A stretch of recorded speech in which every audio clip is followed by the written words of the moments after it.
What's going on? Let me hit that thing. I keep forgetting where the hell the damn thing is at. Here we go.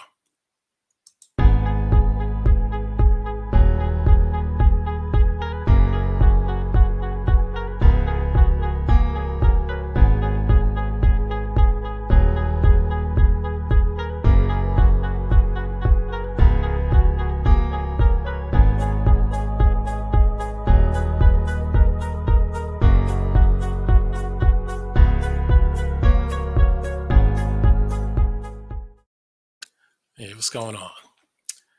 What's going on, Lewis? Rest of the chat. As you can see, we already got a few comments in here already. the usual, I'm lying for clout. Whatever clout means. I don't know what that means, but they already accused me of lying before I even said a word. Which is kind of funny to me. That almost sounds like somebody's guilty already. That even if they said the Afri were white, that's a lie. Right there. And what's going on, Lorraine? That's a lie too. And again, I know when you attack certain people, well, this isn't an attack. This is a challenge of some of the information put forth. And you know me, certain topics, just when I see them, I'm like, hey, what's up with this? So that's why I said, let me do this show. Because, you know, a lot of people know me. I'm not quick to put on a show on a particular topic or video. But when I was watching Dan Callaway's video, I was like, okay, he's challenging Umar Johnson. I said, okay, that's good, because what Umar Johnson had to say in one of his latest videos, I was like, now this guy, Umar Johnson, is going way overboard with his Pan-African craziness. So I said, okay, Dane's getting on that. That's good. And then Dane started drifting into Hannibal and Berbers being white. Now, you know, every time I do a show and we drift into that topic, I like to show and prove, because I know to the novice, I know when people might say, oh man, what do you mean Dan Callaway is not a novice? Hey, Umar Johnson is a novice on things. And a lot of these Pan-Africans, what's going on now? A lot of these Pan-Africans, they're actually novices. Matter of fact, I'll say that they're actually ignorant to Africa. But they are so obsessed with Africa. Dan Callaway, his specialty is Native or Abor Americans. That's what his thing is. And I have to say, now this isn't a diss video. Some people will take it like that when you start critiquing. You know how black people do. But they're going to call it a diss video. It's not a diss video. But you got to keep in mind, people came way before Dan Callaway ever came into being on this topic. Or else he wouldn't have had anything to work with. It's just like when I'm into the JFK situation. I acknowledge that people probably had all the ideas I had in my mind about it way before I was born. Even though you don't hear too much about them, but I mean, I can acknowledge that because there are so many millions of people. They had to ask a lot of the questions I asked and put pieces together the way I put it together. And some people did. They wrote that book, John Armstrong. Damn, I don't know why I keep forgetting the name of his book. That's a brilliant book. Damn, what the hell is the name of that book? Hold on, let me look it up real quick. I don't know why the hell I keep forgetting the name of that book.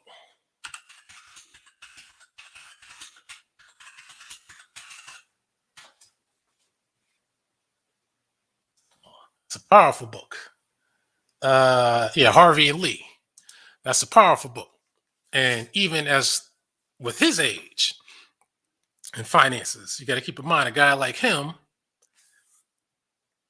he had to get his evidence and everything in order from people who came before him, people who were on the scene and had the wherewithal to start preserving things and cataloging things. So, I mean, again, the blacks being Native Americans, that's something that has been out before a Dane Callaway. But again, when you talk about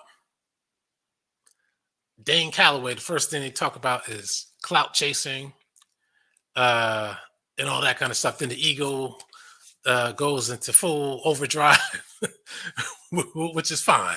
You know, I'm used to egomaniacs, but again, what he got to me on was when he talked about this Hannibal thing, because I've been dealing with these Pan Africans and Hannibal. If you notice, I keep telling people this. I tell people this on purpose. I focus on stuff that people purposely ignore because when I feel that they're purposely ignoring them, either they don't know about them or they're trying to mislead or they just are plain ignorant, period. And then trying to play it off as if they actually do know something about what they speak of. Because when it comes to Northwest Africa, people have heard of Hannibal. They don't really know much about him, truth be told. They just know Hannibal, elephants, battle in Rome. And that's basically how it usually begins and ends for most people. And hell, most people don't even know that. I ain't trying to call anybody dumb because they don't know about it, but I'm just saying, you got people out here who start talking about topics that they don't know about. And then, especially if they got a lot of influence, and then other people are like, oh, okay, I guess Berbers were white. Okay. Well, damn, Dane Callaway said it, so it must be the case. Hannibal was white. I got news for you. That famous bust of Hannibal, that's a fake. And what I mean by fake, it's not from Hannibal's time. It's not him. But as I always say, no matter how much they lie, they still gotta reveal a little bit of truth. Because what they did is they still made the bust with curly hair. That's what you gotta pick up on the clues. They'll lie, but they gotta augment the lie just a little bit. Do you think Dane is sincere about the Aboriginal Indigenous cause? That's a good question. I'll say he's sincere about his cause. I'll say that. His primary cause is getting paid.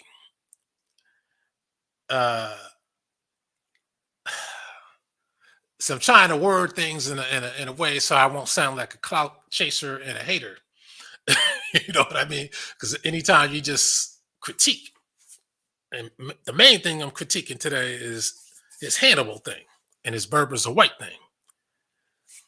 That's a problem. I know when people research Berbers, it's hard. Believe me, it was hard because you keep thinking it must be white because they're white people in Northwest Africa. Actual white people. I don't know how many times I told you that these people are from the Vandals, and some are leftover Romans and Ottoman Turks, but you can even tell by the phenotypes. But people have been mixed up time and time again. I'm gonna show some pictures too. Yeah, people say he's a DL Moore too. I've heard that. But see, here's the other thing. When he says that Berbers were white, now you say Moors were white. So if he's down with the Moors, then now he's saying Moors were white. So that takes away black Moor stuff. But Moor means black. So again, what people call people certain names, and a lot of the names that people get called or are called come from the victor. Moor means black. That's why they call them Moors. I mean, if they were white, they would have called them something else. But they didn't. Then when we get into the languages, now it becomes even more intriguing. Languages don't always tell the story about origin, because languages can actually tell the story about the fact that somebody had a language forced on them. as well, just like we speak English. I'm not an Englishman, so I had to be speaking English from somewhere. And I bet you most people can't even tell you the language that Hannibal and Carthage, or he said Cartridge.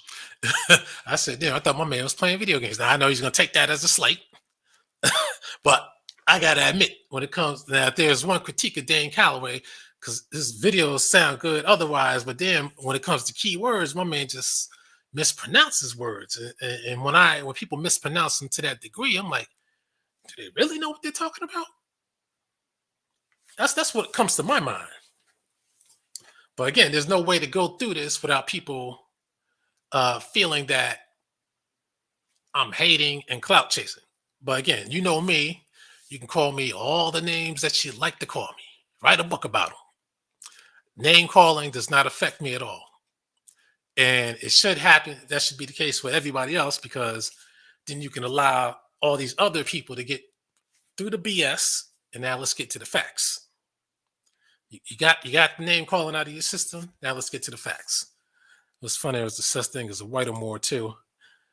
Yeah, but see, those are like mixed people and all that stuff. That black and more, white more, that came well after blacks ruled in Spain. Trust me, I'm gonna go through all that because I keep reminding people I've been dealing with alienation types before hood scholars on YouTube. And believe it or not, the alienation will push you harder. So that's why when we deal with certain topics, I got something for everybody because they push you harder. And they like to show the drawings of white Moors or white people who are Muslims in Spain. And I'm going to show you those too. See, I don't like leaving that stuff out. See, now, then when you go with the Pan-African types, what they like to do is they like to show you black only. You just can't do that because then you're not getting at the whole truth. You know what I mean? It's like if you want to show, I'm going to bring her up again. You want to show Michi X as a powerful black woman leader, and you made her dark skin in drawings or something like that, that's misleading. That's a lie. You can't do that.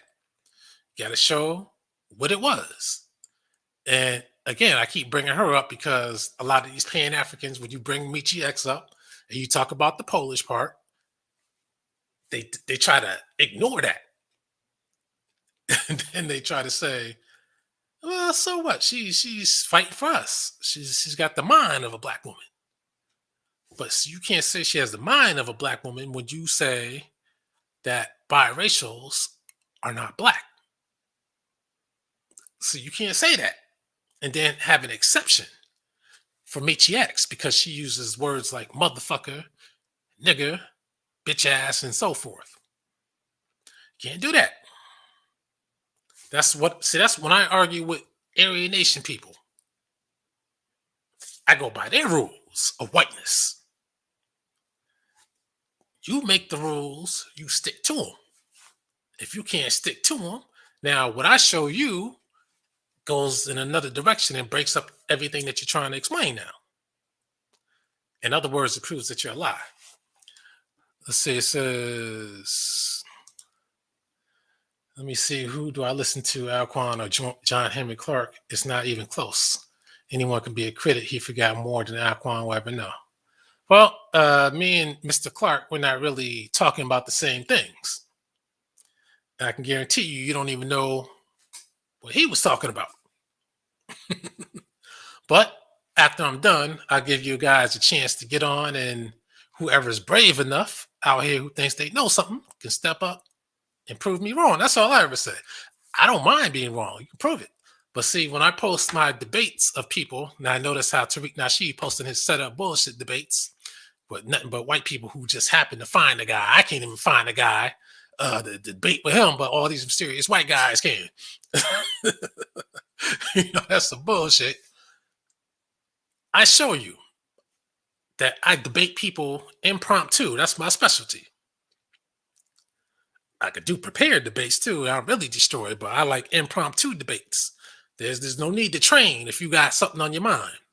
You just get right to it. Just like if there's you got a fight, there ain't no need to step outside. Get right to it. So, whoever wants to step up later on, we can see what's up. There are a lot of misinformation agents out there. Dane could be one. After that video, the first thing that popped into my head, I said, damn, now he's saying Berbers are white too. That is originally white. I said, my God. Because that's what the Pan-Africans are saying. Then I started thinking to myself, man, then that Judge Joe Brown situation,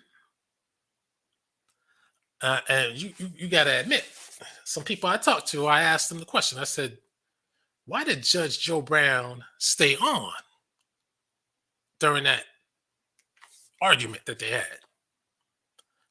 Usually with a guy like him, who's not on a mission, but Judge Joe Brown is on a mission. Usually when they're not, they say, you know what? I am not going to stoop this low and entertain this ghetto foolishness. I'm out of here.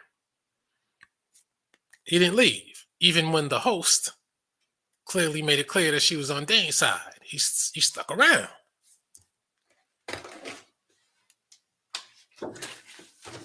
I said, this ain't cool.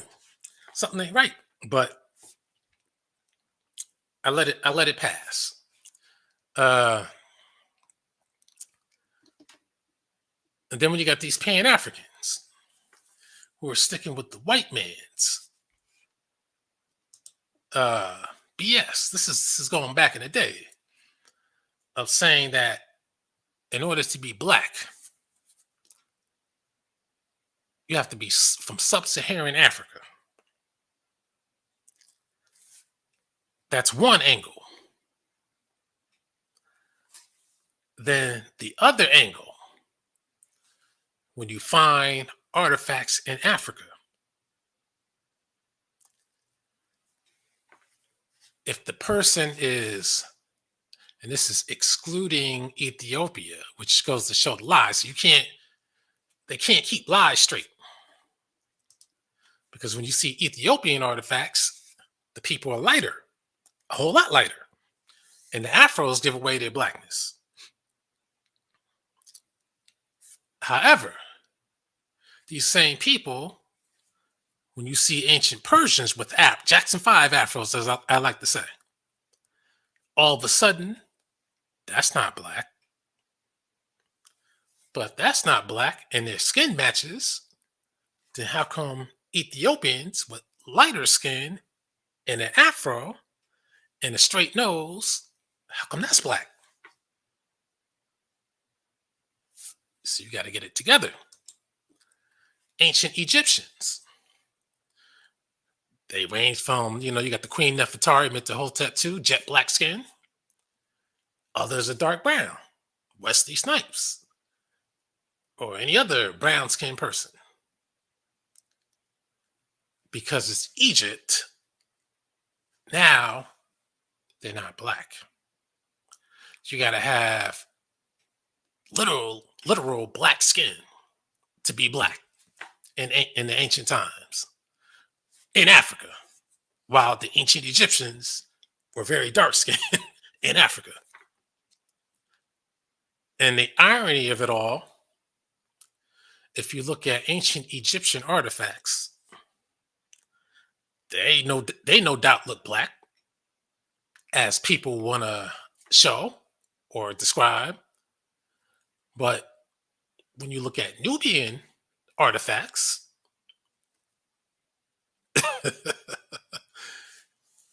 if they didn't tell you it was Nubia and Sudan, and you looked at the features alone, and even sometimes the skin coloring alone, you would say to yourself, damn, they look white. But those are your black people, according to the white man, and these Pan-African coons. Then you have other groups in Africa, and other groups around the world. They say we're global people. This is what the Pan-Africans say. That's what they say. We're global. But when it comes to the Americas, not so fast. I remember when I used to show the Mayans, when I did a different show with a Pan-African. See the trend. This is why I put the pieces together. It's these blackety black people. Yeah, that's what I said, blackety black. The Pan-African types, the African kente cloth wearing types. They're the ones denying all this blackness. I showed him the Mayans with the dreads. The Mayans with the dreads. He said, well, I asked him, are these black people? Well, it depends on what you mean by black. You mean black like us? Or, man, motherfucker, is black is black. I mean, that's what it's supposed to be, right? I mean, you know the characteristics. But see, that's why I ask these people the question. What is an African? What is an African supposed to look like? And what is a black person? What is a black person supposed to look like? No Pan-African can answer the question. And I keep asking that question. And they become angry when the question is asked. If you're supposed to be so blackety black and Pan-African, that's the first question you should have the answer to. But see, nobody ever asked that question because they want you to assume the meaning. That's what they want you to do. That's why these people contradict themselves when they say we're global people. Then on the other hand, you got to be sub-Saharan African. Then when you break down to them what's in sub-Saharan Africa, then there's a problem. There's a conflict. And the same people that's in sub-Saharan Africa are the same people that they say are not black or not African at times. And then you had that empire, what's this guy? Pan-Africanism Strikes Back. He recently had a show with some South African coloreds. Mulattoes. They were clearly white supremacists. That's why I keep trying to tell people all this Pan-African shit is not what they think it is. And everybody who's in Africa and from Africa, they're not down with that. And when you heard those colored speaking, it's clear that they're not down with the African. They're down with the Dutch. That's what they're down with. But the Pan-Africans try to label them as African and black. But they couldn't commit to that for themselves. They kept stressing that they're colored in between. But of course, with their minds leaning white. And then people started hating on them because they didn't agree with their version of Pan-Africanism. So they said, oh, okay, these people aren't black then. But see, if they spoke black and said what you wanted to hear, then they would be black. So, I mean, this is the problem. When you make rules, I follow rules. When you make your rules, I expect you to adhere to your rules, because if you don't, that means you're lying. There's nothing else that could be said about it. You're lying. That's why my catchphrase is, if you're lying, I got you. Just don't lie. Let me see. Tarka Bay calls Sonnet an agent, and I say get them all on the hot seat, including Nasheed. Yeah, they're all Coon agents. Don't be fooled. And it's all about the dollar. And I'm saying it. Tarka Bay, he got a lot of energy. He seems cool, but I never lose sight of the fact that he's with the Morris Science Temple. And he's trying to sell you his website and all that kind of stuff to get that money. I never lose sight of that. All the controversy, they help each other out, by the way. You know, so that's what it's all about. Sodnetter, his people, he makes sure that he shuts any other ideas down because he doesn't want anybody challenging or coming out with something else other than what he's trying to put forth. Let's see, it's a silly question. There are 47 countries. What does a black person look like? Well, I'll tell you what, Calvin Simpson. I thought there were like 52 or 57 countries in Africa, something like that. But maybe you must be discounting the white ruled ones. Asking what a black person looks like is silly foolishness. I'll tell you what's even more silly and foolish is you're coming up with an answer. That's even sillier. So why don't you think of an answer to put in the chat room? And let's see how silly it is then when you realize, damn it, I can't come up with an answer. That's why I asked the question. See, ghetto scholars become frustrated, pissed off when you ask something that seems simple and they can't answer the question.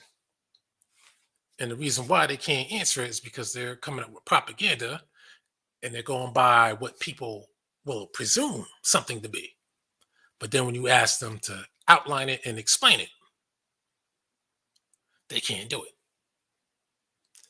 They're in the midst of a war, but still jerking off Africa, who are doing reconnaissance for who they are.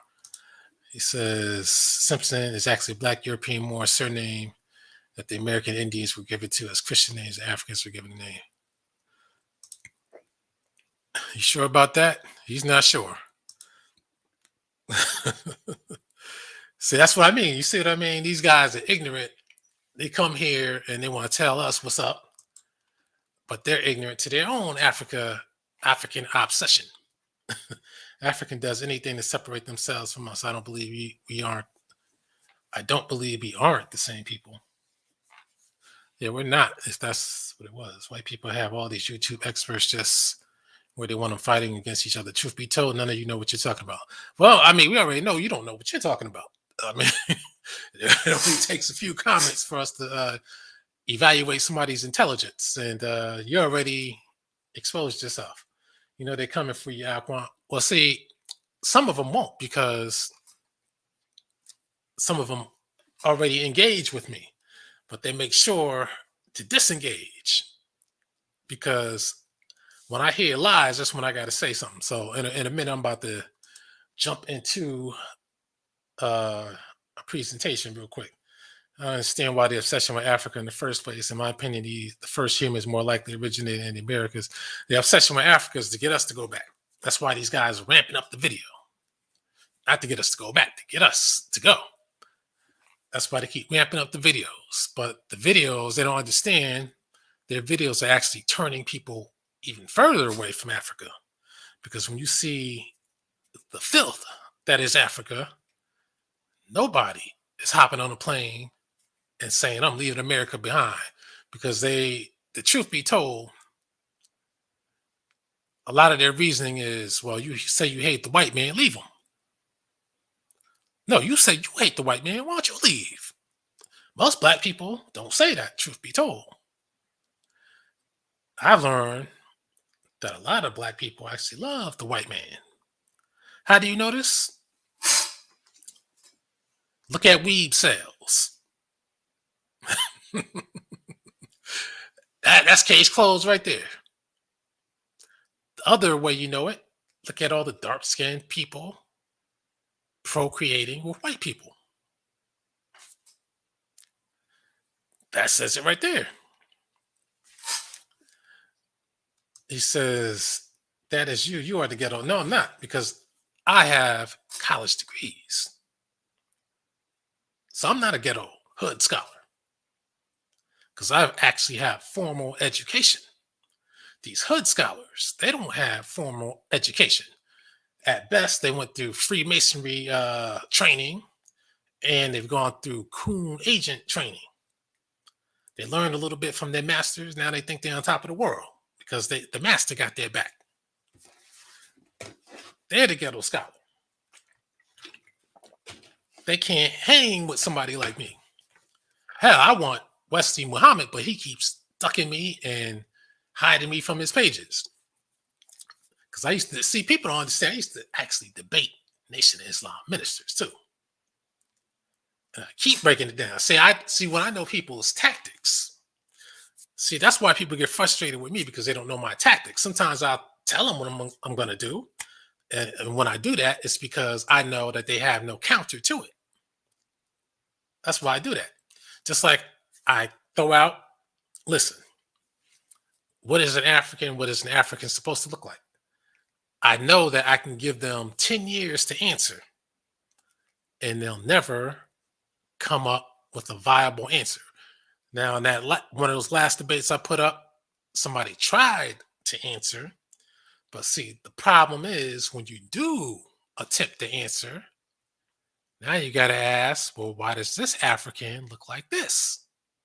And when I say African, I'm not talking about invaders, descendants of invaders. I'm not talking about the Dutch or the British. I'm not talking about any East Indian, Indonesian, Turk. And no, I don't say Arab. I might show you the black Arabs. But see, there's a reason. Black Arabs, if you notice, when I get into it, I'm going to talk about that. But all key peoples in history, Nubian language, they say they can't decipher it. Etruscan language, they say they can't decipher that. Yet the Romans used the Etruscan script for Latin. If you can read Latin, how come you can't read the Etruscan language? That makes no sense. So that means that they're lying. Nubians, how come you can't decipher the script? Because I'm sure a lot of words have to sound similar. If they got a script, I'm sure they got a legend to decipher it. Just like you can find the alphabet somewhere and get an idea what you're supposed to do with the English language. What's going on, my nigga?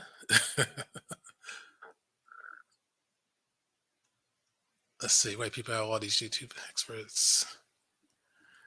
So I want Calvin Simpson once Calvin Simpson either Meatball or Beasley. Hey, you never know who else he might be too. But Meatball, speaking of Meatball, he wanted to do an interview now. I'm like, see, my man been dodging me for what's it been 2 years now, something like that. Now he wants an interview. So I told him no. It's like a female, man. You're trying to chase a female for a while. They turn you down, then all of a sudden, she's like, oh, come over. Nah, I'm good. You didn't want it then, you don't need to have it now. Bottom line. Sorry, I don't believe we're the same people. Yep, we're not. And Pan-Africans, they can't prove it.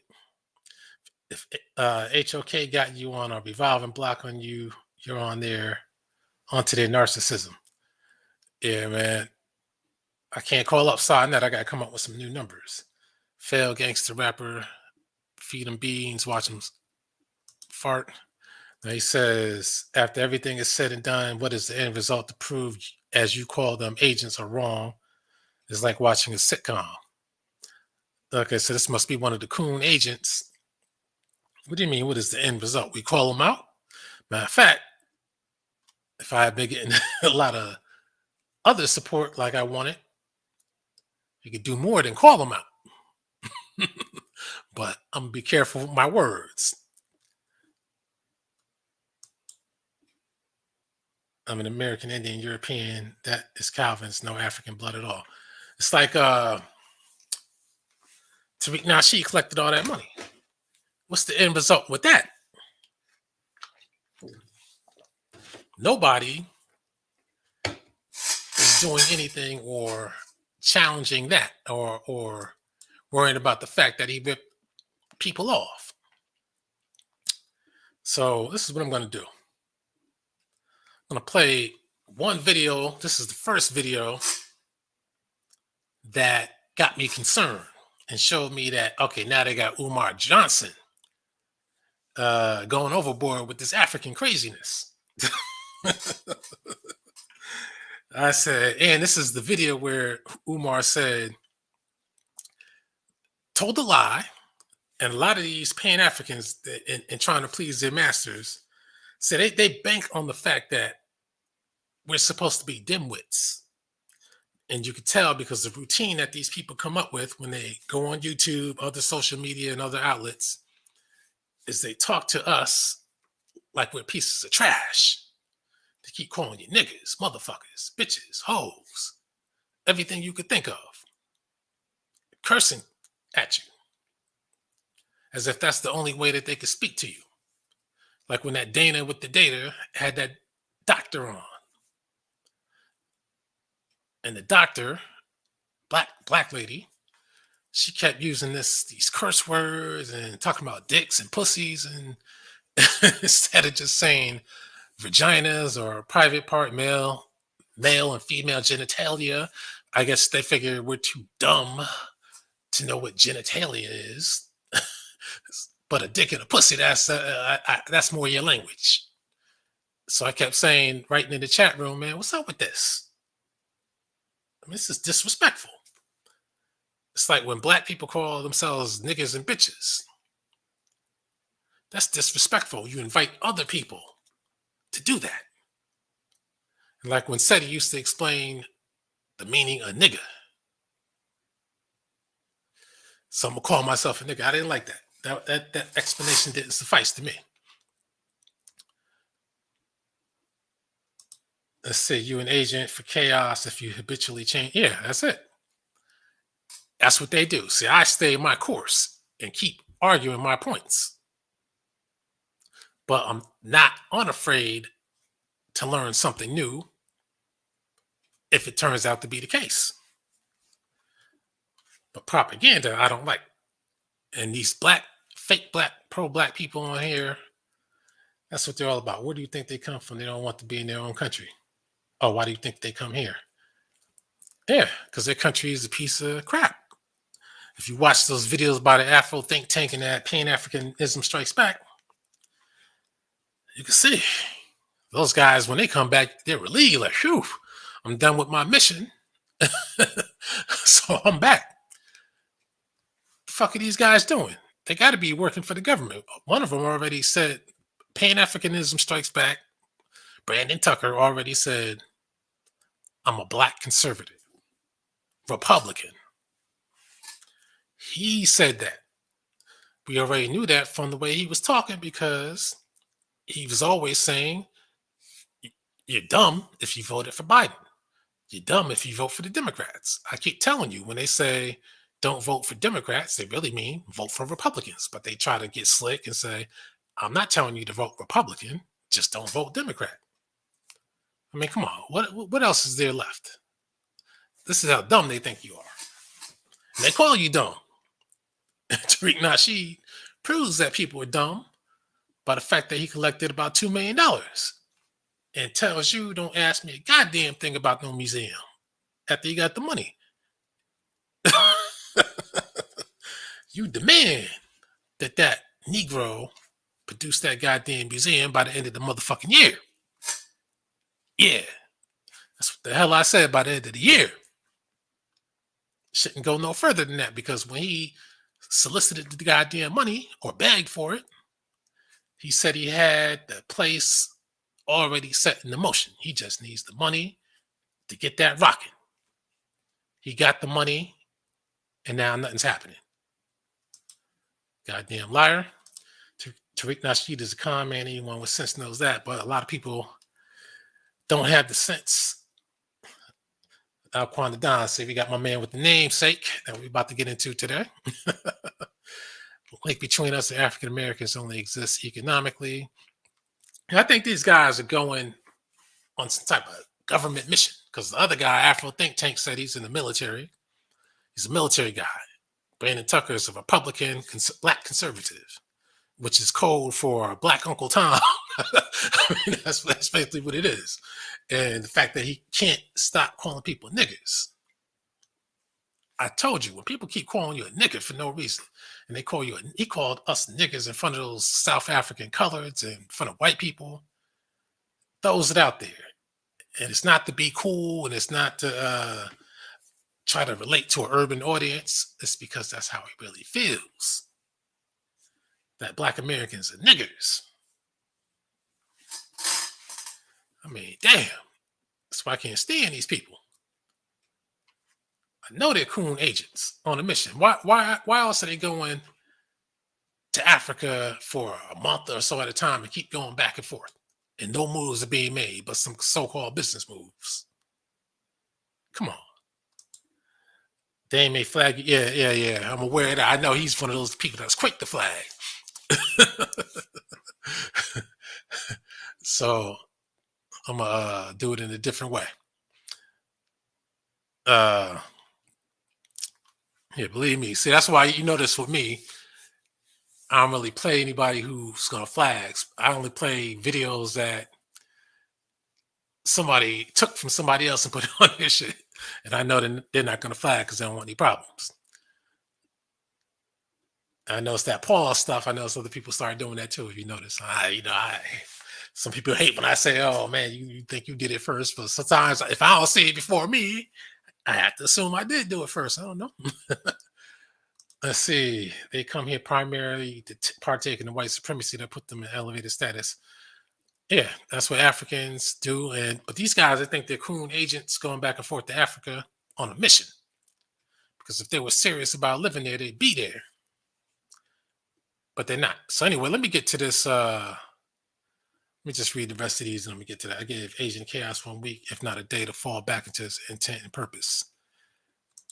Have you Native Americans got your reparations? So that's what we call a nonsensical question. But yes, there are Black people, Black natives who had their casino reparations.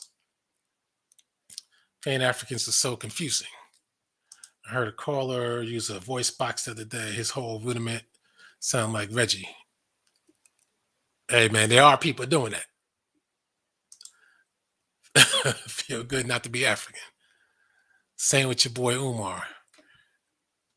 Counterintelligence. Anyone who calls Aboriginals natives are agents.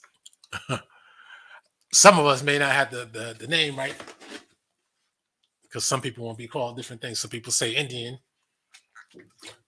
I'm like, I don't know. I can't use that name because that's supposed to be a mistake on the part of the white man. So it's hard to use that name. Tariq did not con anybody. Has given them exactly what he promised: a hidden museum, possibly located in Umar's so-called school. Hey, at least Umar delivered something. Tariq just took the money, ran, and said, "Kiss my ass," if you ask about it. Onyx Palms, peace out, Quan. Peace to the chat. What's good? What's good, brother? What's up, my nigga?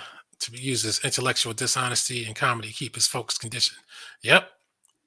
Mainly the comedy, and he always calls us niggas, bad words, and dumb, blah, blah, blah. He keeps his wife pregnant because she's about half his age. So he has to make sure that she sticks around, keeping her pregnant with all these babies. That way she won't go cheating. Supposedly, some females can be so nasty, they'll cheat while they're pregnant. And some guys are so nasty, they'll cheat with a pregnant woman. And I'm sure he's out there doing whatever the hell he's doing. So anyway, let me run down a little bit of things real quick. Let me make sure I got stuff in order first. First thing I want to do, and then I'm going to get into some artifacts and some actual things to prove this Hannibal. I know I did a video on this before. I went into some detail, but I'm going to get into the detail that lets you know that you can rest assured that original Berbers were Black and only Black. Now, these white ones, these are some other people. came along. Just like you could find white-looking Black Americans because people mix with them. You could find white-looking Asians, Keanu Reeves, that guy from Saved by the Bell, Zach Thomas, whatever the hell his name was. So this is what you can do. So anyway, let me share the screen. And so I like this Microsoft one because was this the edge? Not the edge. Yeah, that's what they call it, the edge. Because this one, you can share the audio. No special shit is necessary. So anyway, let me get to this. Let me play this video. I don't think I'll get flagged for this one. This is the Umar Johnson. As you can see, my man going sick with his Black Power stage set. I guess that son must be a secret society type of thing, because all these people are agents. That's why they get these large audience and viewership, but they're producing nothing. His offices, his therapeutic offices, is what you see right here on YouTube. The brainwashed ghetto Black people. That's what it's all about. Now, the Native American abo thing is making people wake up. So Pan-Africans and their masters are getting very desperate. So now Umar Johnson wants to come up here with a voodoo doll, and which looks silly as hell, and try to look as makeshift African as he can. And this is the video where he says that all of us are African. We come from all over Africa. That's a lie. See, it was always West Africa. People confuse themselves. They can't get the countries right. So they just say Ghana, Nigeria, because they speak English. They rarely say Senegal. They speak French. Senegal is where Moors came from. That's why if you look in Senegal, you can see a lot of Moorish resemblance going on. But I'm going to get into that in a minute. But his explanation was, we have different phenotypes in Black America, so we came from all over, so that's why we could look like all types of Africans. But see, that's his way of trying to escape when people like me grill people and ask them. That's how you know these agents confer and deal with each other with the information. When I ask them, how come we don't look like West Africans? And nobody can answer. Now they got to come up with other excuses. We were taking the slaves from all over Africa. Well, Mr. Genius, Mr. PhD, the British didn't take over Ethiopia. They didn't take over Somalia. And they didn't take slaves from Ethiopia to West Africa to the Americas.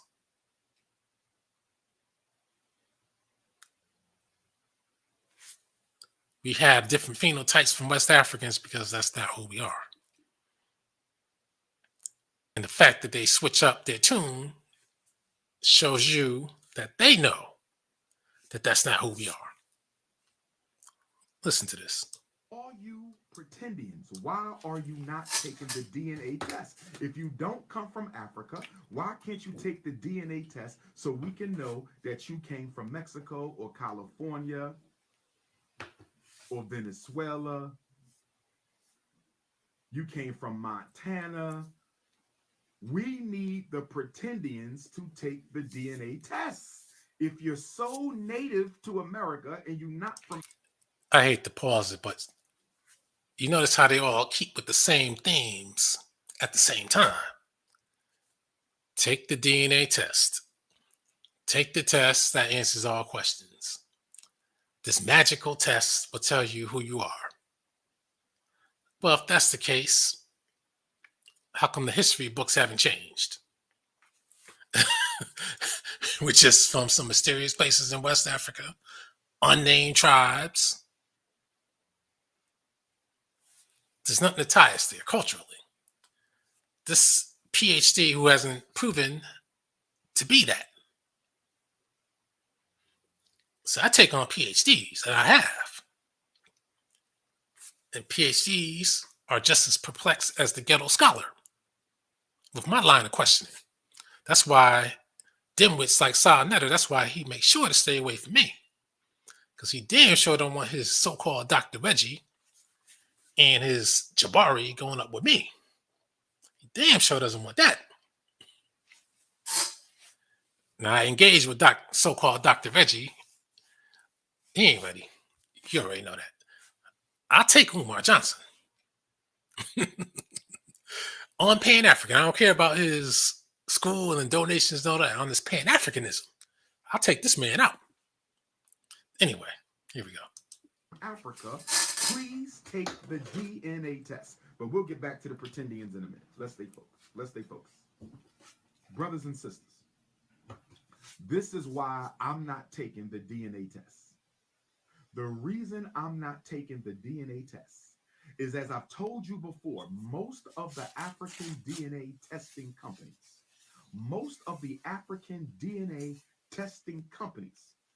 sell your DNA sample to white corporations. And I believe that was partially developed from... They intentionally cut that out. Let's see if we can make that word out. And I believe that was partially developed from African DNA samples. That's why Dr. Umar will not take the swab. I will not take the swab. I rely on divination to let me know which nation I come from. I said I depend on divination to let me know which nation I come from.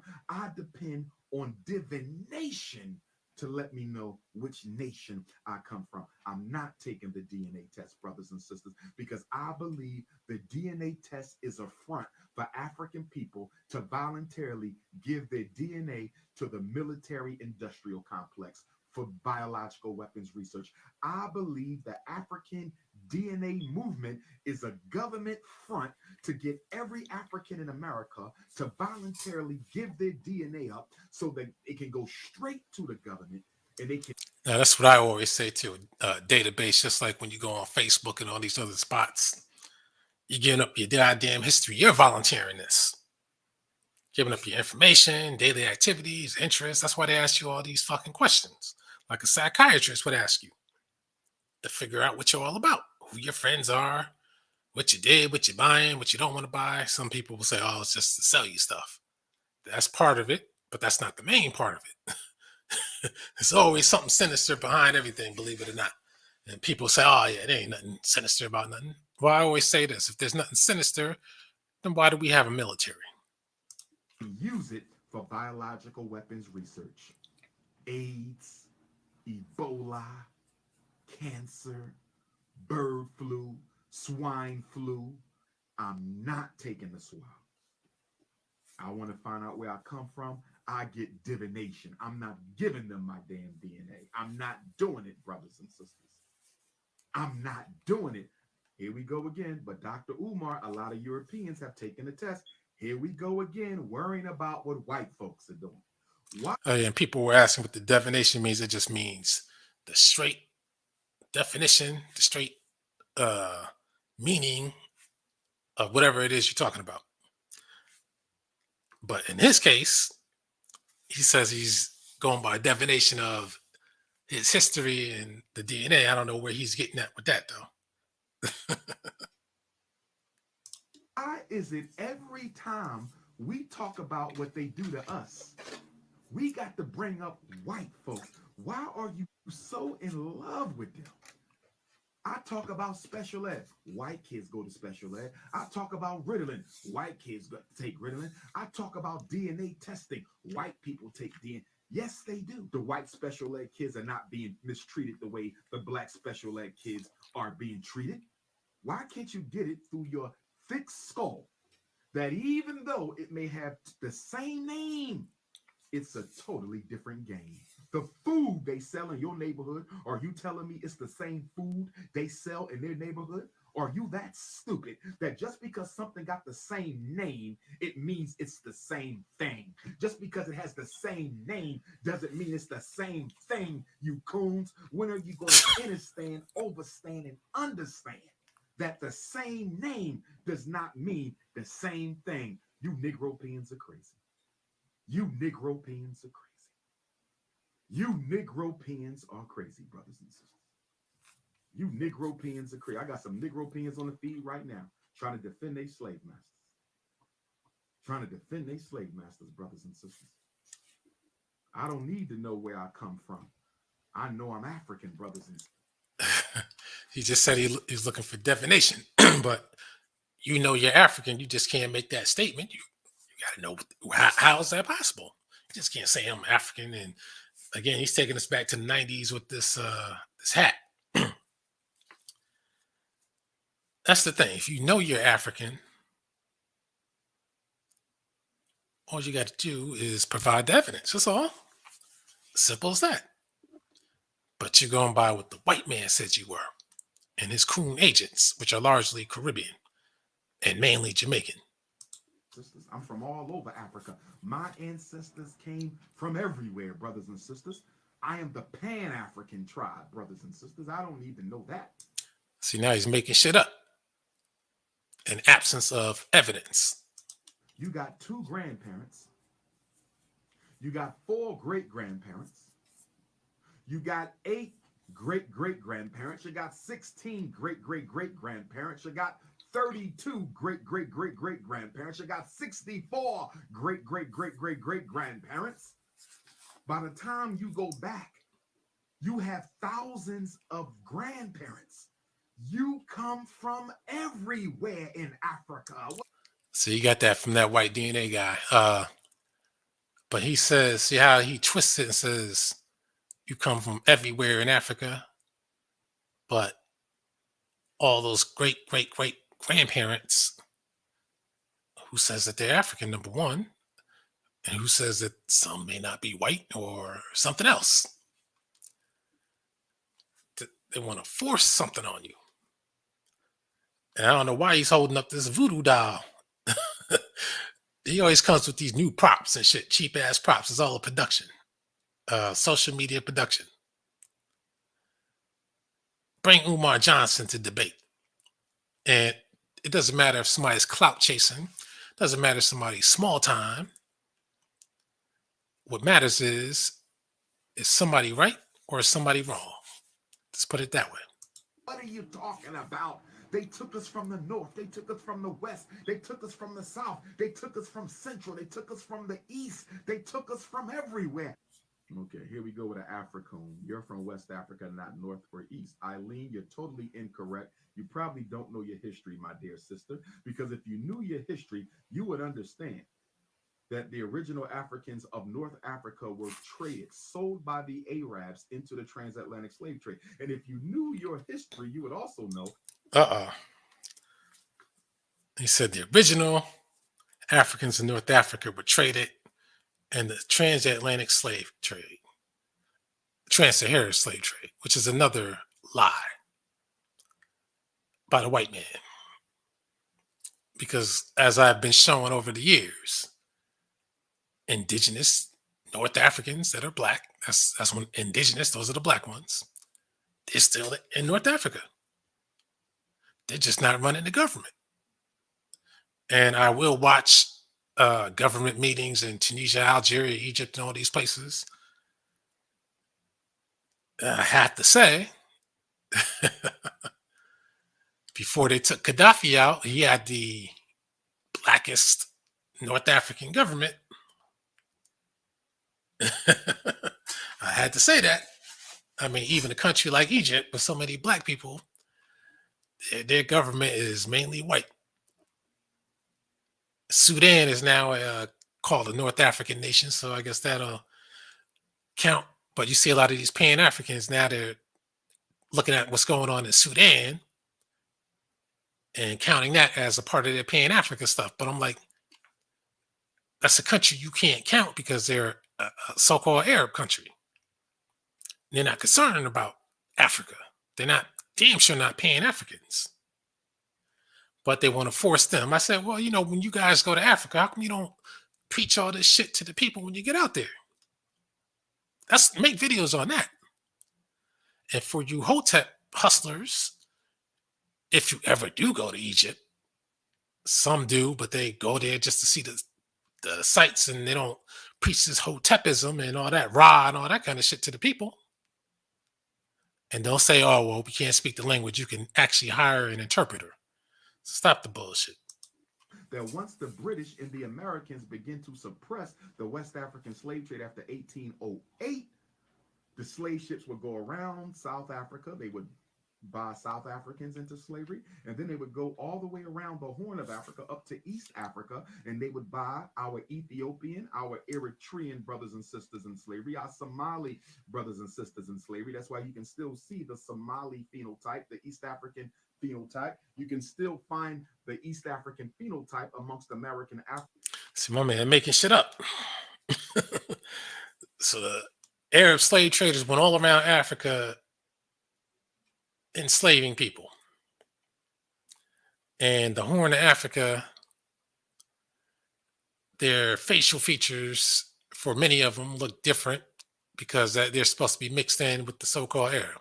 Well, like I keep telling people, the slave traders in Zanzibar and the Congo and even Mozambique, they were black Arabs. And when I always talk so-called sub-Saharan Africa, I'm always quick to make note. You see the wars in Ethiopia, which I guess is about to be over. You got two different groups of Semites who speak similar Semitic languages, but different enough to be different, who are fighting each other.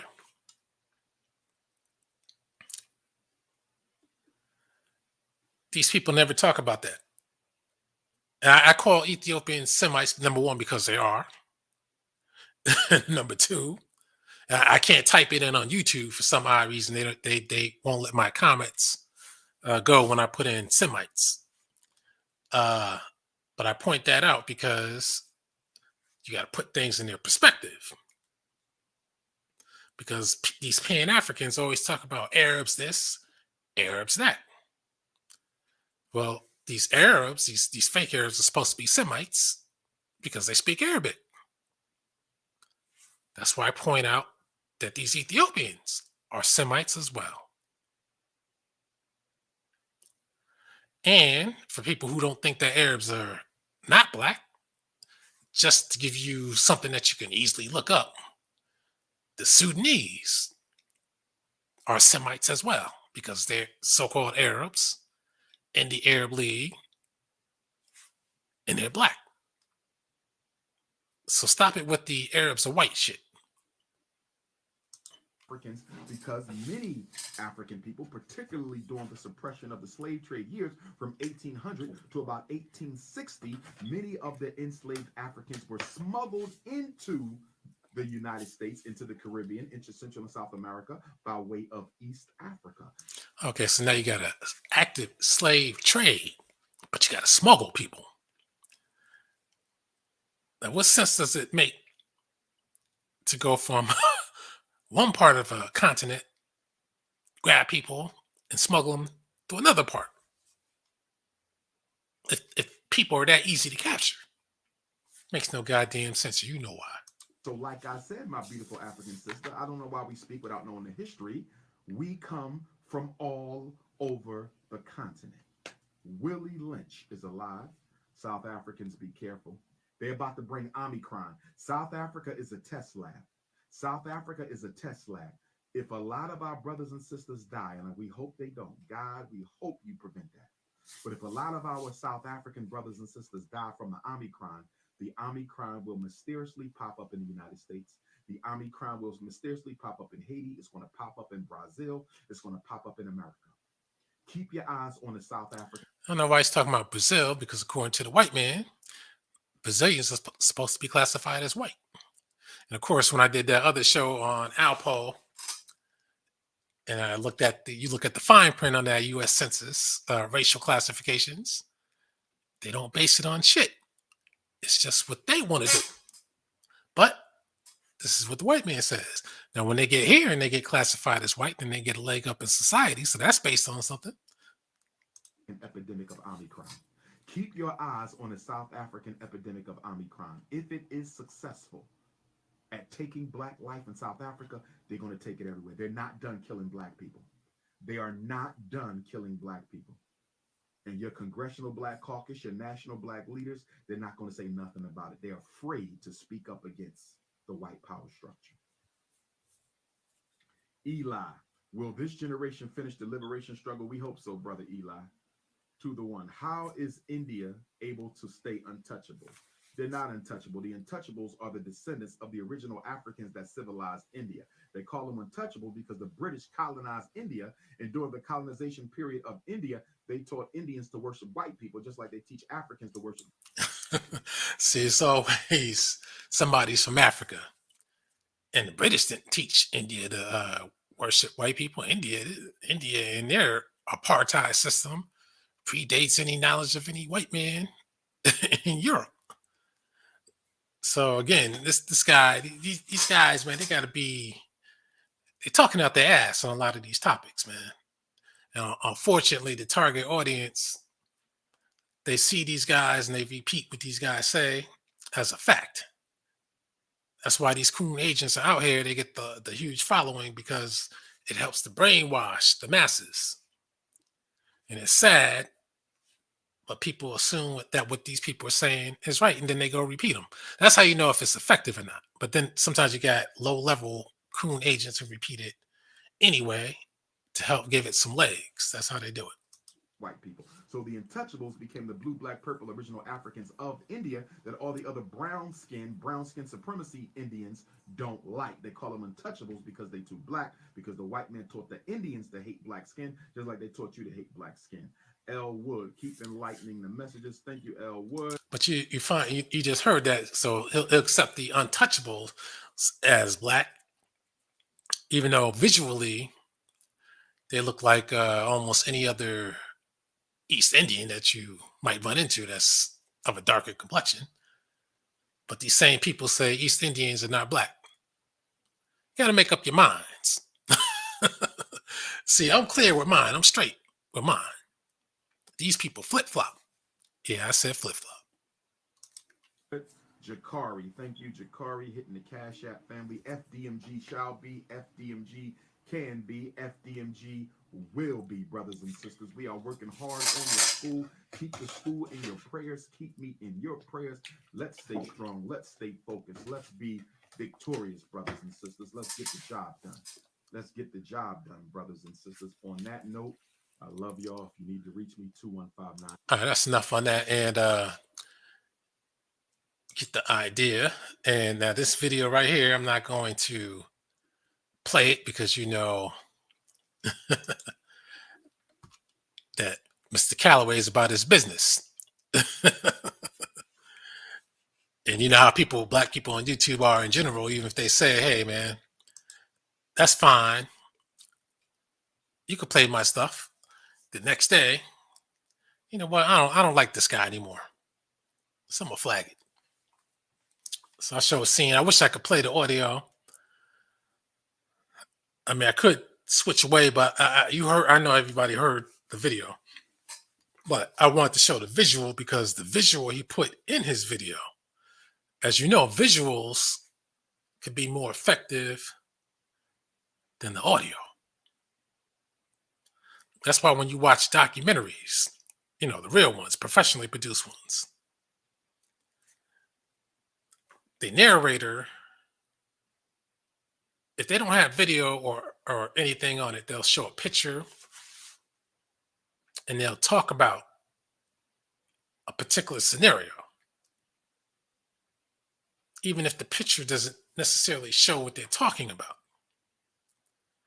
That's when the audio takes over and it suggests to you what you should be thinking about in relation to a particular picture. Oh yes, this is how I do it. I break it down because I've been understanding getting brainwashed even as a teenager watching TV. Hell, matter of fact, even before I was a teenager, because I was watching some wild, wild movies before the age of 10. I think I will do that show on movies, but I'm gonna take it from a different angle. And I'm gonna point out some movies I've been watching before the age of 10. It'll blow your damn mind. I'm surprised my mind is not corrupted right now. Matter of fact, one of those I was trying to hunt down, man, but that is pretty expensive on Blu-ray, so I might have to obtain it some other way. Anyway, the visuals are important because when he puts this up, and this is Dane Callaway now, and the reason I say that is because when he talks about indigenous Americans, he won't put a picture like this up showing a white lady. He'll make sure he puts up some black people or black looking people. Remember, he put up a black Christopher Columbus. But now we're talking about Africa. He puts up a white lady. This is clearly during Islamic times. This ain't back in the days of Carthage. He said Cartridge, but it's Carthage. And let me tell you something else about Carthage. Like Egypt, Carthage is the white man's pronunciation of that empire. They called it Carthagis. And yes, I learned that from Dr. Ben by talking to him directly. And I know some of the Pan-African wackos might say, Dr. Ben, nah, man, I was down with Dr. Ben. You ain't down with no Dr. Ben. I mean, Dr. Ben was fucking twice your age. You act like you knew him your whole life and shit. Yeah, I spoke to Dr. Ben. And I spoke to him specifically about Berbers. And you know why? Because Dr. Ben was about Egypt. And most of these Hotep Egyptologists type of people, they don't really talk about Nubia because they don't know about that. They really don't. But that's not their focus because they're Freemasons. So they're not really focused on Nubia. They don't focus on Libya. I focus on Libya, ancient and modern. Why? Because they don't. And when people don't talk about something, I start getting curious. Why don't they want to talk about it? Is something being hidden? Or do people just not know about something? So these images he uses when he has the words, Afri people of Carthage, and he says that they were white. That's what he said. And he talked about a kingdom of Tunisia. I personally had never heard of such a kingdom. I never heard of a kingdom of Tunisia. And it wasn't called Tunisia back in the Roman times. I believe this was Numidia back in the Roman times. Mauritania and Numidia, not Tunisia. So I don't know where he's getting this kingdom of Tunisia from. So he shows maps and trying to tell you that all these people are white. So I got news for you. And a lot of you already know this. The white man likes to tell you that North Africa was white because then that way he can't say that they mix with black people when Moors went into Europe. But Europe was already black.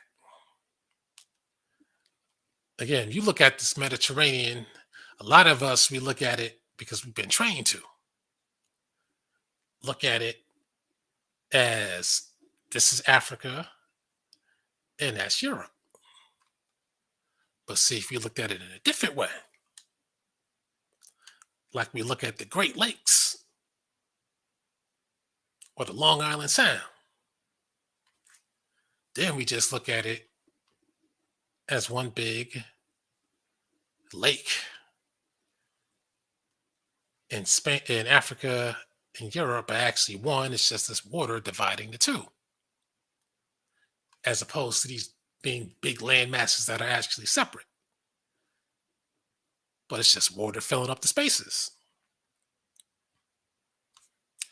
See, if you look at it from that perspective, then you can see how it was all black and how white people came in and slowly took things over. Anyway, once I show my map, I'm going to show you something else. See, then he continues on with more images of showing white people, intentionally, of course. Because if it wasn't intentional, he wouldn't have shown it. And then, hold up, just missed one part. Then he says Tunisia is still 85% white today. Is still 85% white. Where does he get these figures, 85% white? I thought it was supposed to be Arab.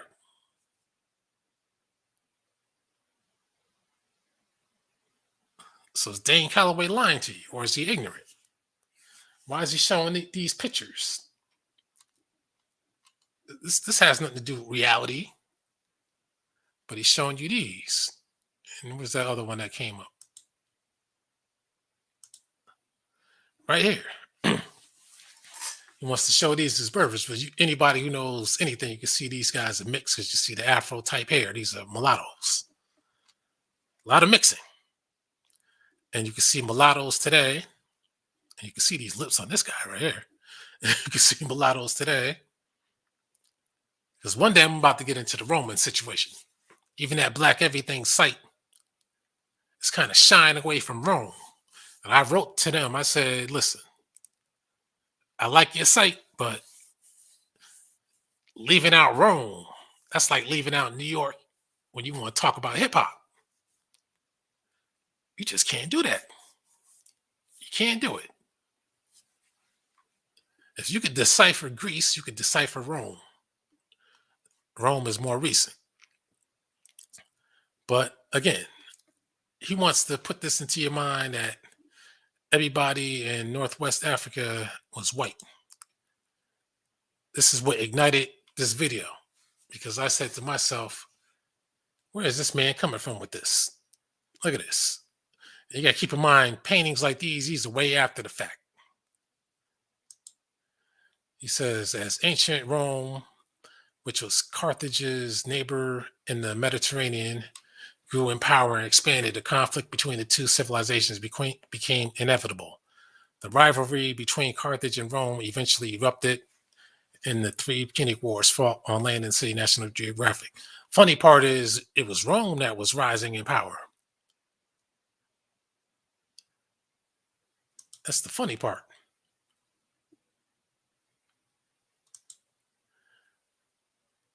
What these words say? It said the Roman Empire took control of Tunisia in 146 BC.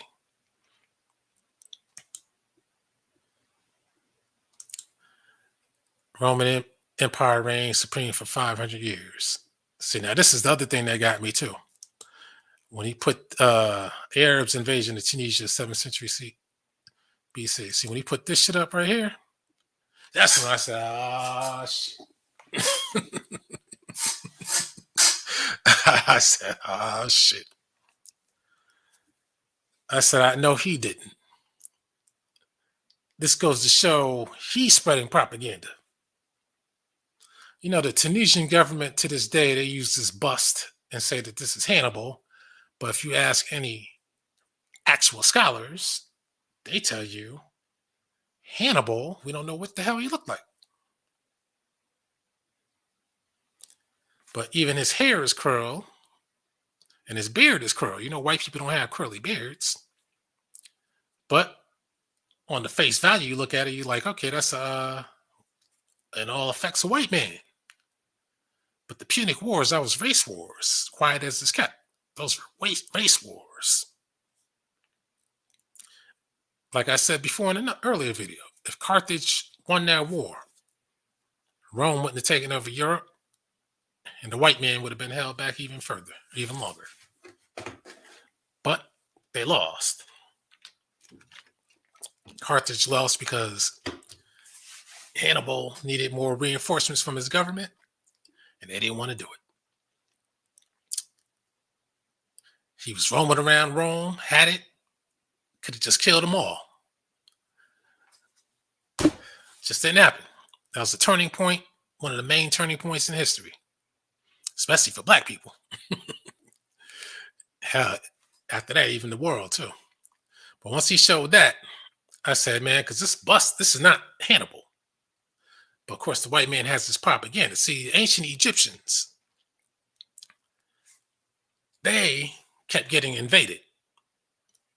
So that's why they kept building shit bigger, denser, and built to last. And building so much shit that you can't hide who the hell they were. Tunisia, well, Carthage got destroyed by the Romans after they took it. Because they said, we don't want any trace of these motherfuckers around. Because we don't want them to get the inspiration at a later date to come back and say, damn, you know what? We used to run the show. They took our shit. Now we got to get it back. Does that sound familiar? Because when people destroy another people, take it over, they don't want you having memories of when you were in control, when the shit was yours. So they want to change your names, change your language, change your religion, change everything that you knew. But some things can't change, like foods, some customs, even some words. So they'll rearrange shit, make excuses, or say, okay, that was somebody else's shit that used to be here and you took it from them. This is why you can tell that we're not African, because we don't have any African customs. They can't pinpoint that. There's some things that never change. And I got another clue in case a Pan-African is listening. Talking about, yeah, we have African customs. Which one? And who are the people? We come from different tribes. The customs should be different, not the same. Uh-oh. Now I want them to go scramble and find something. See, what I say for a reason, because I know that they're listening. And I know that they're going to say, you know what, we got to find out what we can do for this one. There's nothing you can do. You can only tell but so many lies. But this is not Hannibal. This is a fake bust. You can look it up. Now, the book I referred you to before, where's that book at? So I got the book. Fuck. Well, it's called The Punic. Here it is. Here it is. The Punic Wars.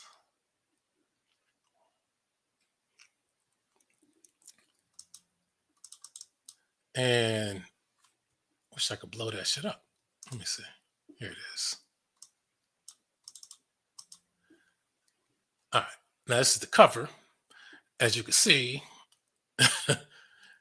they got white men with curly hair. This is how delusional white people are. And the curly hair, because they know that the people were Africans, but they just don't want to show them as black because these were history-making people. So, in other words, they show them as fucking Norsemen, blonde hair, white skin. You can't even tell who the fuck is who. But the book is not good for that, because you're not gonna get any information on race, because I didn't finish it still, because it's very detailed. So you better know.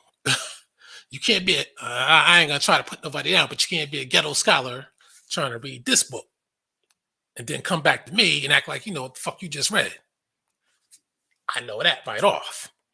So don't even come to me with that bullshit. You better know geography. You better know history. You better know people and languages. I ain't saying speaking languages, but you better know if somebody throws out a language name, you better know where it's from before you read this book. But definitely geography, because this book goes into so much detail about how many boats, ships they had on each side, their strategies for each battle in each part of the Mediterranean, their allies,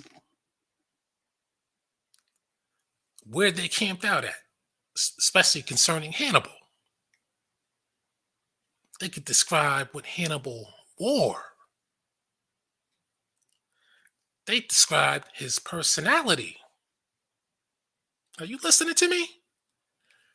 They described the man's personality.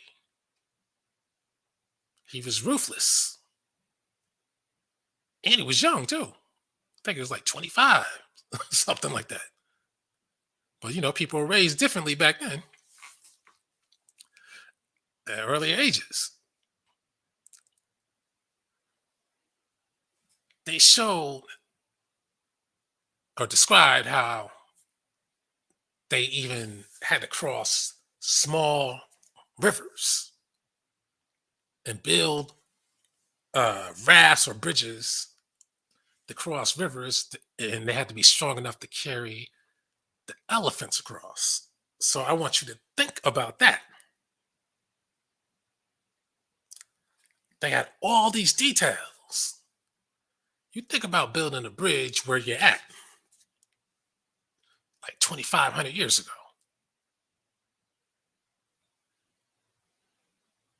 And it has to be strong enough so that elephants could walk across. So that shows you I read the damn book. Because I was paying attention. Those are the details I like hearing about from ancient times.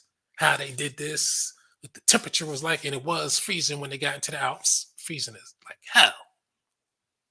But they still did it. And it was hard to get the elephants up there, but they still got them up there. And they still had to get food supplies and everything else you could think of. Fire, camp out, every damn thing. Even had guys getting scared in the army. And he had different army, different people. He had European guys. That doesn't mean white, by the way. But I know we've been brainwashed, and it's hard to believe. But that's why you got to do your research. That's why this book won't tell you. It'll go through every detail possible to the point that you're like, God damn, I got a clearer picture of the battle. And that shit, that was some hardcore war. That was some real shit. When we think of ancient wars, we always think of some Spartacus type of shit, cheap type of shit. This is some real shit. It took real timing, real effort, killing, reinforcements, because they're walking on vast stretches of land and mountains and terrain. So they got to take over these things. The book tells you everything you need to know about the Punic Wars. I think it was the last one in particular. Like I said, they could tell you what Hannibal was wearing, but they'll tell you his demeanor. They'll even tell you what he said, but they won't tell you what the fuck he looked like. You think that's because they don't know? Or because they just don't want to put that shit out there in a book? Why else would they make this cover like this? We know the Romans didn't look like this. So what the hell makes you think Hannibal would look like this? They even made the elephants blonde. Look at this shit. Because the Germanics took over. So now everything has to go in their image. That's why I try to tell people the images are strong. They're powerful. They knew what the hell Hannibal looked like. How are you gonna know what the hell a man is wearing, but you don't know what the man looked like. That's just not possible. It's not possible. They're lying. I'm sure that they have actual artifacts of Hannibal somewhere. And it's not that bust because that's a fake. And then when they show it colored, I'm like, oh my God. I mean, this is fucking insane. And his allies were Europeans because the Romans were the invaders to Europe, especially around this time. They hadn't even secured all of Italy at this time. So this was a race war. See, some paintings that the Europeans, you got to keep in mind, they're the victors, so they stole all the artifacts and everything. I just read somewhere that they were giving some artifacts back to Mali, which is a bad mistake because Mali, they don't know how to take care of shit. I'll be honest with you. They don't know how to take care of it. It's better. Some artifacts, I hate to say it, are better off in European hands until these other countries get their shit together. When they give artifacts back to like Egypt or somewhere or Tunisia, those people are not deserving of the artifacts because they're foreign occupiers. So the shit ain't theirs to begin with. They're stealing the shit. They stole the goddamn land itself while the Europeans stole the artifacts. So while the Europeans will lie like this, like you see in this painting, because I admit when I first got the book, I was like, I never really looked at the cover, but I was like, well, I don't see any black people. And I think they try to be slick with the, you notice how everything is kind of colored in a similar hue, light hue, they try to obfuscate what's going on, so you don't really think about black. But again, this afro right here, that's to show you that you're dealing with some black people, but they had to put the image in a way so that you don't think about it. They just want you to think white. So Mr. Callaway wants to say that Hannibal, and he's not the only one. These Pan-Africans want to say it too. These Coon agents, they want to say Berbers, Hannibal, everybody else are white. I also got news for you. When it comes to Hannibal, let me get this other shit up.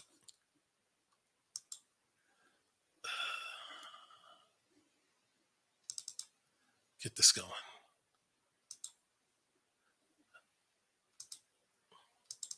And they keep changing this thing around, man. 1 minute you slide it, now you gotta hit buttons. I mean, damn. So this is Carthage's empire. As you can see, they had Sicily, a lot of these little islands. All these islands kept going back and forth between Carthage, they had Spain, Sardinia. Then you got Moors going back and forth. I'm gonna tell you this because when you deal with white people, this is what they're gonna tell you. Once you say Hannibal is black, this is why you can't say that he was white. 2 reasons you can't say he was white. But see, white people got their lie, and then the Coon agents, they come up and try to repeat what their master tells them. Because the white man's going to say, well, Hannibal is not from Africa. Well, his people, they're Phoenicians from Phoenicia. And they spoke a Semitic language. They didn't speak an indigenous African language, like one of the Berber language. They didn't speak that. They spoke see, that's why language is a key. Not key to everything, but they're key to a lot of things. So they spoke a Semitic language, which is kind of weird given Phoenicia's location, they were speaking a Semitic language. But again, they say Babylon spoke a Semitic language as well. But see, that's why I keep bringing up Ethiopians and bringing up Sudanese. Now, some people might say, well, the Sudanese got the language forced on them. I mean, you can say what you want to say, but they're speaking the goddamn thing. But what do you say about the Ethiopians? Did they get that language forced on them? Maybe, maybe not. But they didn't speak Berber languages, the Carthaginians. That's the key thing. So you can't say, let's say if you want to say Berbers were white, you can't say that Carthage was Berber. But what they did do is they took a lot of people all around and pulled them together, and that's how they made their army. And they had a pretty strong empire. Started from nothing. So they were Rome's biggest rival because Rome wanted to take Spain and France and everything else. Rome, they just wanted to control the Mediterranean. And they eventually got that. So the language is the key. The white man, even the small hats. Matter of fact, the small hat is actually one of the main key to finding out what's what. Small hats are usually blue-eyed people, blonde hair, blue eye, red hair, blue eye, white people. Every now and then you'll find you a jet black haired small hat with dark eyes. And a lot of times you'll find you some mulatto looking small hats with curly hair or even kinky hair, some full lips, like you look at that DJ Vlad. Got those big ass Sudanese lips. Elliot Gould. There's a whole lot. That's why I like pointing them out, because I keep noticing certain things. Even that Rosenberg from Hot 97 and what do you call it? What's the other station? Kiss. I don't know how he gets the moonlight on two different stations, but I guess because he's a small hat, he gets special privileges. But even him, he calls himself a white guy. But I'm looking at him like, I don't know, man. I don't know. But he gets away. He says, "Hey, I'm Jewish," so I guess that's supposed to explain away everything. Just like if you say I'm Italian, that's supposed to explain away everything. But see, this is why when I talk about Carthage, I always make sure that when people always say, "Well, the Moors are the reason why Italians are mixed," nah, there was a world going on before the Moors. The Moors is just a more recent mixture, and before Rome, Italy itself was black. Let me get to this part. Get back to, where's that other one?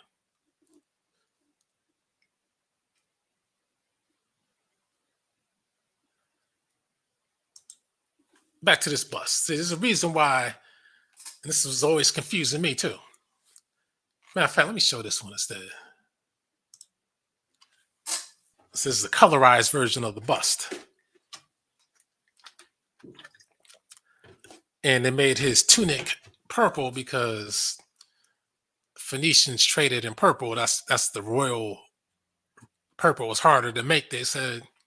So that's why kings always wore purple, because they wanted the fanciest situation going. So that's why they made that purple. And you would always see when they would ever talk about Phoenicians or Hannibal, they would always be dressed in what you would see as Roman type gear. And the reason being is because Rome stole the Phoenician look or the Carthaginian look. Rome stole that look after they took them over. They took the look. Took their swords too. That's how Rome got their look. And the other part of Rome's look they took from the Etruscans, black people from Italy. And this is the MO of the white man. And some people say, well, they're biters and thieves and all that kind of stuff. Yeah, they are. But at the same time, it's smart when somebody else has something that's better than what you have. See, if it's black people just say, "Ah, fuck them and your mama," and just leave everything alone. But see, the white man is smart enough to know I don't have this. This is better than what I got, even though they may not have used their shit the way that I'm about to use it. I see the potential in this. I better take what was good out of them and just claim it for myself. Because why? I just beat them, so I could do that. Now, if they would have beaten the white man, then we wouldn't be having these lies and confusions today, of course. But he took what was best out of Carthage, took what was best out of the Etruscans, took what was best from Greece, took what was best from Egypt. And once the Germanic tribes came in, they did the same thing. But it took them a long time before they got civilized, though. So, again, that was the language aspect, and that's the imperial aspect. Let me go on here and show some more pictures. Now, this is a sarcophagus from Tunisia. Let me blow that up. The Pan-African will say, well, look at his facial features. I'll say, look at the afro.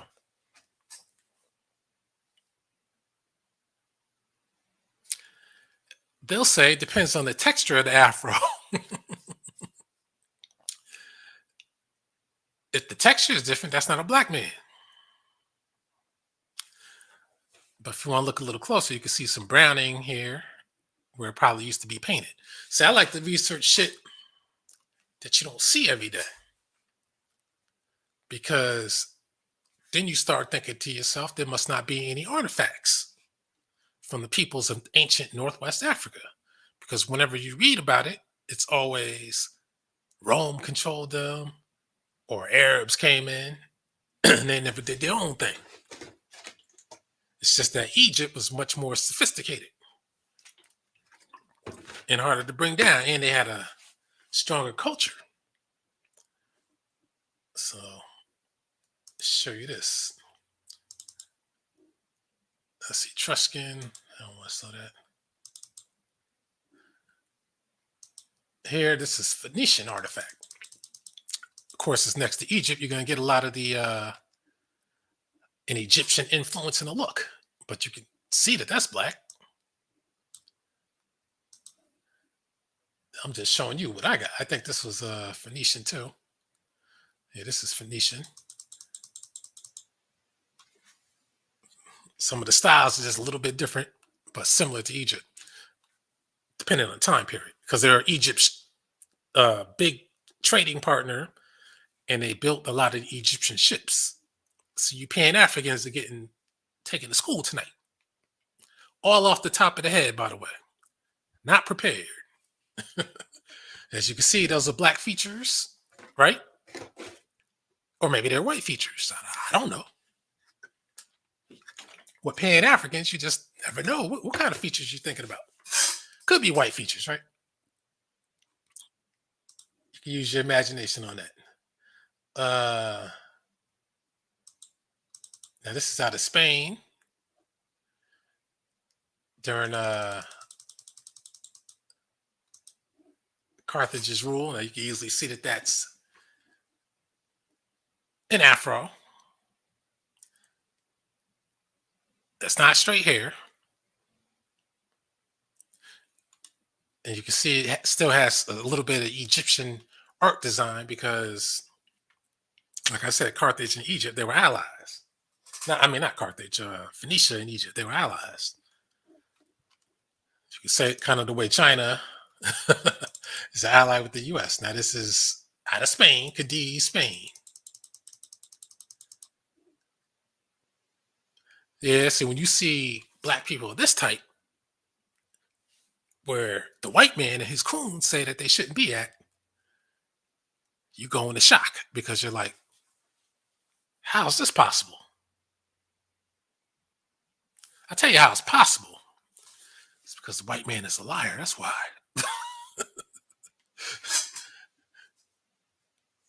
Stop listening to the lies. Go with the facts. Now, again, Northwest Africa and Southwestern Europe is harder to gather information. When you can't gather the artifacts, read books so you can know about the events at least. Then that'll make things a lot clearer. But when you see the artifacts, and this is before Islam, before Rome, did they get brought into Spain as slaves? Or was Spain already their home? Now, this one I had to search high and low for this one. Because I heard so much talk about this is with these Aryan nation people. I hope some of them are watching. This is the Canary Islands. If you listen to them, on the one hand, there's an account, oh, well, they said the Canary Islands were uninhabited. Then there's another account. It didn't, nobody knew about them until, of course, I think it was the Portuguese went there.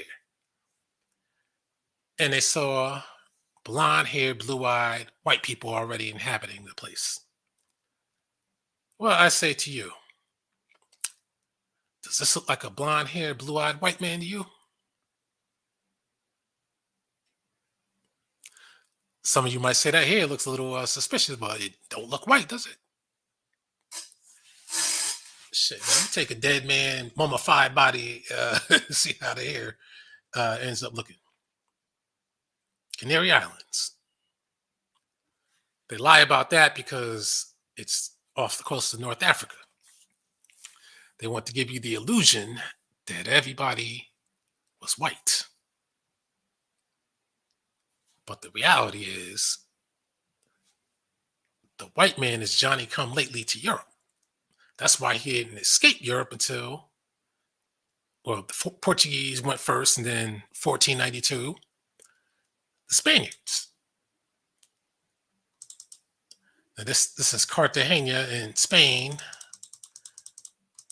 In case you don't know, Cartagena in Spain is named after Carthage, just like Barcelona is named after Hannibal's family. Just in case you don't know. Looks black, don't it?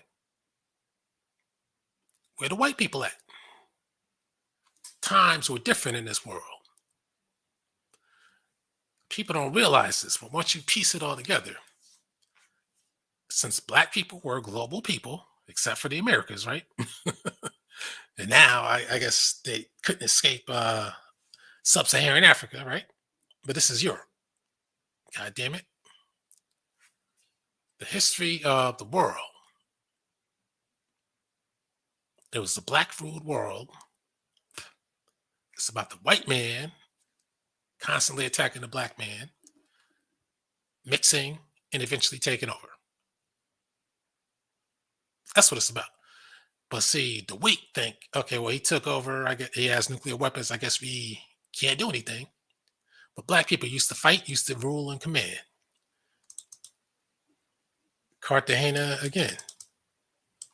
And keep in mind, these are artifacts, not made by the Romans, made by this is before Rome. Look at that. So when you see artifacts like this, then you have to ask yourself, okay, well, who made them? You can't deny these. Nobody makes this shit for slaves. Cartagena 3. Now you can see this guy might have a little bit of mix, but you see those lips and you see that hair. But that's a different type of hair texture, I guess, and that ain't black. You know, some of these people don't know what an afro looks like either, you know. Another Cartagena. You see those lips. I think this is a Phoenician boat. Afro type of hair, big ass nose, big ass lips.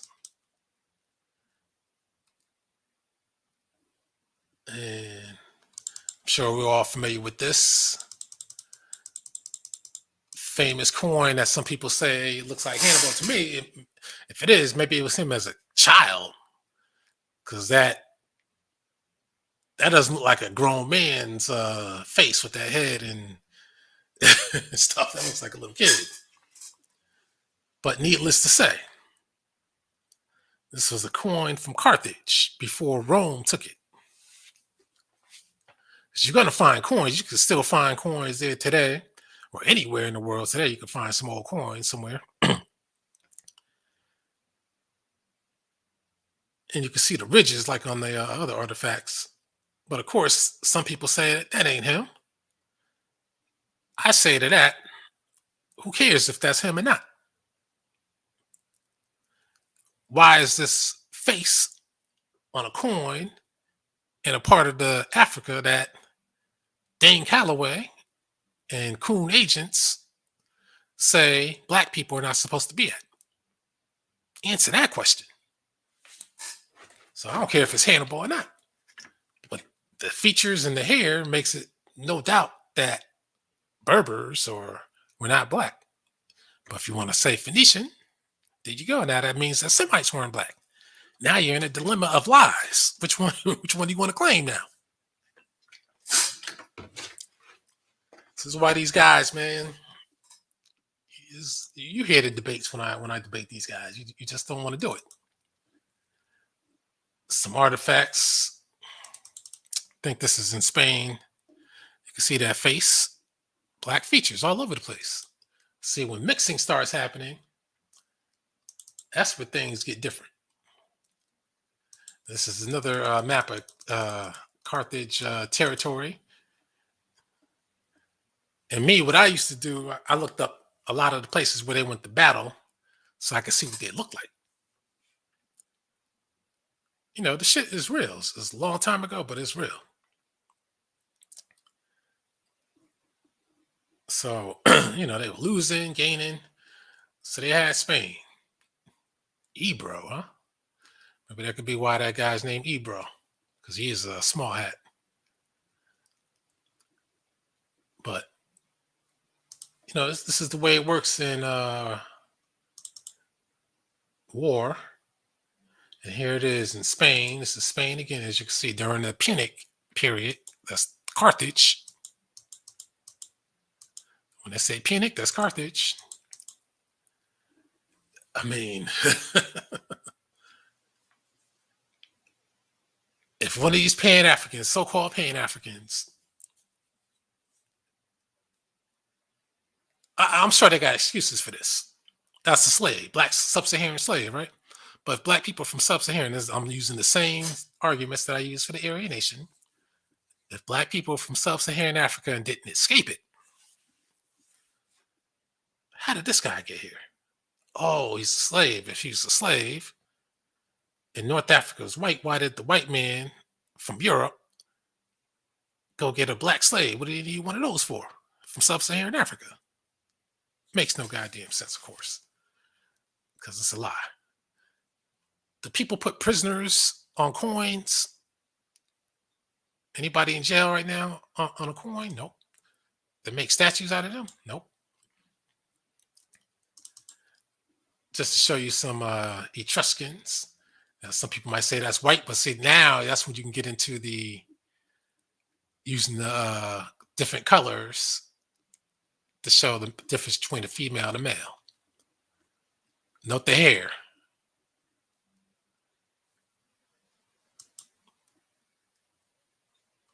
I think this is Phoenician as well. Look black to me. And this is definitely Phoenician. Some people, when they try to trick you, they try to say, well, look at the hairstyles. That ain't no black hairstyle. What do you mean, man? You don't know what the hell. People had different hairstyles at different periods. That's why sometimes I try to bring out the different hairstyles you see in Northern Africa. And those don't look like no hairstyles you ever see no African wearing in person. But look at the PZ beards. So that's the dead giveaway, the PZ beards. So they draw up big like that because they want to make sure that that's the kind of texture that they're putting out there. Because if they showed the real texture, they couldn't really carve that out like that. And you see the nose, you see the lips. You even see darkness. This is blackness, I told you. So the Phoenicians, that's where Hannibal, his people, is supposed to come from. And they were known for building their ships. Black. Now, this is Phoenicia. You've seen this before. Phoenicians from the Persian perspective. See, I just showed you Phoenicians from the Phoenician perspective. Here's the Phoenicians from the Persian perspective. And you could argue they look even blacker. And this Black Everything website points out that most of the captives or people under Persia's dominion, they all were black, except a few. And here you can even see black skin, brown skin right here. So again, when it comes to Hannibal and Carthage, so I'm trying to make the case. These are black people. They're not white. So you can get that out of here, Mr. Calloway. Phoenician ship. The Greeks stole a lot of the style of the Phoenicians as well. And they say this is a Phoenician product. As you can see with the hair, lips, and the coloring. I know some people, dimwits might say, oh, they're blue. Look at the blue eyes. That's a white man. That's artistic. I'm sure that's done to create darker eyes. I know they could have done anything, but is the hair blue? Is that a trait of white people too? Blue hair? But look at the lips, look at the skin, look at the hair. If they were white, when you see white artifacts, they make them white. They don't color nobody. They don't color any goddamn skin. Here's another one, in case you had any doubts. Even darker. Look at those lips. That's Phoenician. That's blackness. That's why I keep telling people it's a different world. This is Tunisia, back in the day. The beard makes it clear, and the hair makes it clear. That's stylized, artistic, but it still makes it clear. That's when black people were in control. The white man is new to this. These are just some Egyptian stuff I put up there, I found. And I think this is in Tunisia. No, this is Phoenician. See the features, got that Egyptian type of style. And what you can go to the Sinai, you can still see Egyptian artifacts. And this is, I just kept this because I figured I may not see this again. I'll just leave it at that. And now this right here, I'm about to close this up. So you'll often see coins like these. And Coons and the white man will say, see, this is Hannibal. No, these are coins after Rome rebuilt the place. Even right here, it says lack of contemporary images could be explained by the fact that Carthage was destroyed by the Romans in the 2nd century BC, and it was well conducted destruction. Romans really wanted to get rid of their arch enemies. So when you find authentic Carthaginian artifacts, you see black people. That's why in Spain you see it. People can't destroy every damn thing as much as they like to. Just can't be done. Just like as much as they'd like to kill every goddamn person that they have deemed an enemy or somebody, or a victim rather, it can't be done. If it could be done, it would have been done. But now with these shots they're giving people, we don't know what the fuck is going to go down now. But these are coins of Romans. But as you know, even Romans have a lot of you can find some blackness.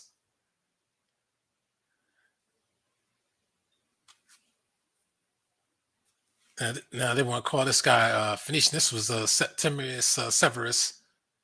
But see, they even try to curl the hair up. And this is that famous making them look like Indians. But this is, of course, done in the Middle Ages.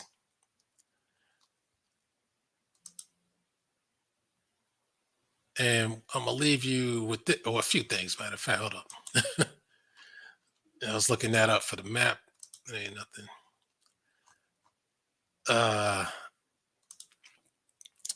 So here's a picture of one Numidian king, but even the hair is curled because they were black. And there's the other guy, Jugurtha. Now here, this one is supposed to be a colorized version based on a marble bust. But if you see, they got slick, making the skin white, making the hair red. And again, the tunic is purple. How did they know it was purple? Some people call it a cloak, but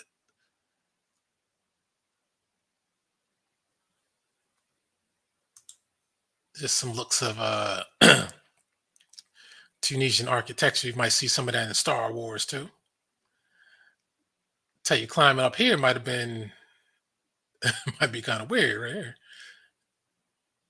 especially trying to carry stuff up. This is Numidian era. See here, you can't just blow it up like that. But it goes to show they knew how to build shit without no white man. Now, if Berbers were white, how come their style and culture is so very different from Europe? Now, I just picked these out just to show you Moors. You know, I always do this a lot of times anyway. As you can see, Moors, they were black. Moor means black. But I like to point out the white ones. Red hair, blonde hair. These were people who were conquered. And you can see the date, 1375. They were conquered. Some probably kidnapped, raised as slaves, POWs from the Germanic tribes trying to come in, but they were Muslims. And so the white man wants you to think that it was white Muslims, red hair, blonde hair, who went into Spain and battled the white man. For what reason? Over religion? Of course, you already know this famous one right here.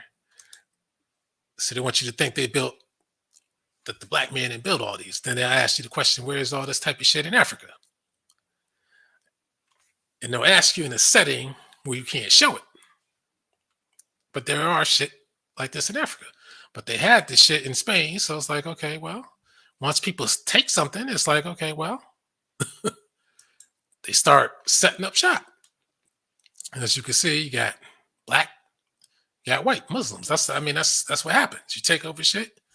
These are obviously prisoners. You take over shit, and then all of a sudden, people change their religion because they're forced to do it. Just like they went from Islam in Spain to Christianity. I don't want to go too much into that. You already know what that is. And of course, you got the mooring thing that they talk about on boats. And I heard somebody say that the word moron comes from Moor. Could be. I didn't look into that. You never know. I was looking up to this to show different eras, but now I don't feel like doing that. But matter of fact, let me just show this guy. You already know this guy, Tibu Tib, for part of the East African slave trade. It's a black man. And I gotta show this. I know they know this, but they keep acting like they don't know. Here's a artifact showing some black Arabs as beasts, I guess. Oh yeah, let me show you this website too, real quick. This one is called AfroAsiaticsBlogspot.com. Now, look at this. This is beautiful right here. A Pan-African will say, "Oh, these are slaves." Well, the guys on the horsebacks, do they look like white guys? This is Morocco, by the way, in case you don't know the style. And these are Berbers.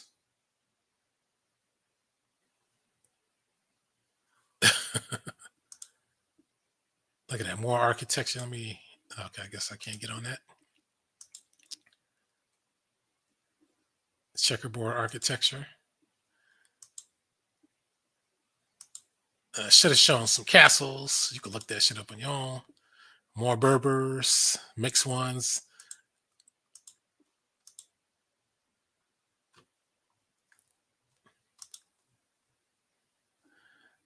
So they're black. I showed you a lot of stuff before. This is a good site to go to. The way it's indexed is kind of weird, but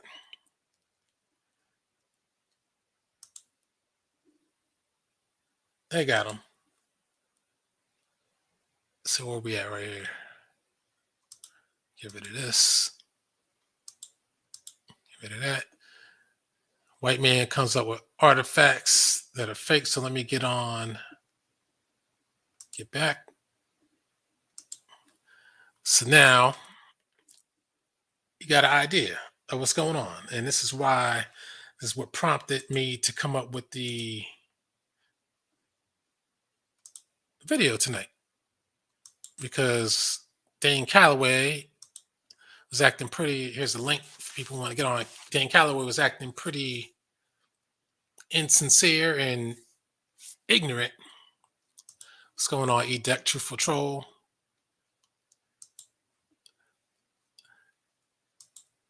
Dane Callaway is the GOAT. Well, maybe in genealogy, but when it comes to Hannibal and in Africa, I don't know what kind of point my man was trying to get across, and I don't like the idea of thinking about what he was trying to get across. You know? Those might be fake. Whites made a lot of fake coins too. Even when Rome took over, they still had dark leaders. Yeah. Philip the Arab, so-called Arab, that Afro. If you're Pan-African and not following the lead of Steve Coakley, your whole cap. White people clearly understand a big lie told over time has become history. Yeah, that's it. That's part of the strategy with anything, no matter how silly it is to keep lying. That's why when you got groups like the Nation of Islam keep lying, trying to tell you that the government killed Malcolm X. Two guys got exonerated, so they didn't do it. Malcolm X got shot from above. The guys that supposedly did it, they had blanks, but the government really did it. There were other shooters in the background. Well, all witnesses say that shotgun blast knocked Malcolm X down. So that wasn't no goddamn blank. The medical examiner says that shotgun blast to his heart is what killed him. The other shit just other supported bullets. They weren't blanks, Nation of Islam. So cut the bullshit. And when I was talking to that Coon, Dick Gregory, I have no mercy for a Coon agent. He told lies too, and those lies are being repeated now. They're all trying to defend the honor of Louis Farrakhan. That's what they're trying to do. Dane Maximilian Calloway, a bitch. Hey, man, this man coming up with that kind of shit, man. I'm like, whew. I mean, I just, when I saw that, man, I'm like, what is this man trying to get across with this? So now, my agent alert starts going up. There were some things in the past that he said that got my attention, and I was like, oh man, I don't know what this guy is on, man. I don't know what's up with this guy. But I didn't want to say anything, but because once you start saying things, they start saying you're trying to clout chase. You're hating. But what was Mr. Callaway doing when confronting Judge Joe Brown? Was that clout chasing? Could have been. Yeah, the NOI killed Malcolm X and everybody with common sense. Yeah, but you got Wesley Muhammad going on his campaign trying to clear the Louis Farrakhan's name before Farrakhan bites the dust. This is why people don't like the Nation of Islam, because they're untruthful.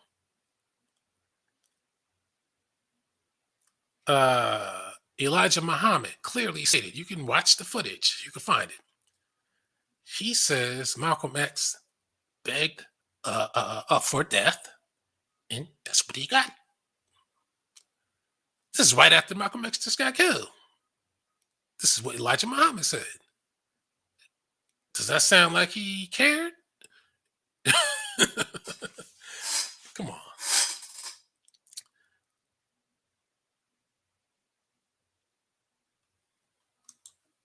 What do you think about Abdullah Razak making some wild someone else makes fiery theory? Yeah, matter of fact, he was the guy that this other guy, I'm sure you must have seen the footage, that said he was screaming and yelling at Malcolm X right before he died and said, if you don't do what we tell you to do, we're going to kill you. Those are some key words. Because who is the we? And if Malcolm got killed because he was talking shit about Elijah, how come he had to do something or say something in order to not get killed? That's what you got to think about. I actually met a beautiful brown-skinned black Egyptian. She worked at in a gas station with her brother. They're still here, but see, these Pan-Africans, how come they don't go to Egypt? I can understand not going to Sudan now, but you can go to Algeria, go to Tunisia. So, Mr. Dan Callaway, I got the link up here again if people want to get on, because I got to hit the bathroom, so I want somebody to talk. So I'm doing this. I don't think I have any intermission video. Dan Callaway really screamed at Judge Joe Brown, but Brown in a lot of ways deserved it. I was surprised he entertained that, Judge Joe Brown. I think it must have been, I know people in the chat room were saying agent against agent. And but so much of it, I was starting to think that that may be the case as well. My father told me, you've not to volunteer too much information. Yeah, that's good advice, because I know as a kid, I used to have a big ass mouth, telling every damn thing. Nosy ass people, where your mother work at? Tell them everything. How much she make? Tell them everything. And I learned a valuable lesson as a kid. It wasn't so much as me who made the mistake. I think it was more my older sister. People were asking you, oh, what you got in your house? Uh-huh. Yeah, how much it costs? The next thing you know, you get ripped off. So you got to keep a low profile and that kind of stuff too. Don't tell people what you got.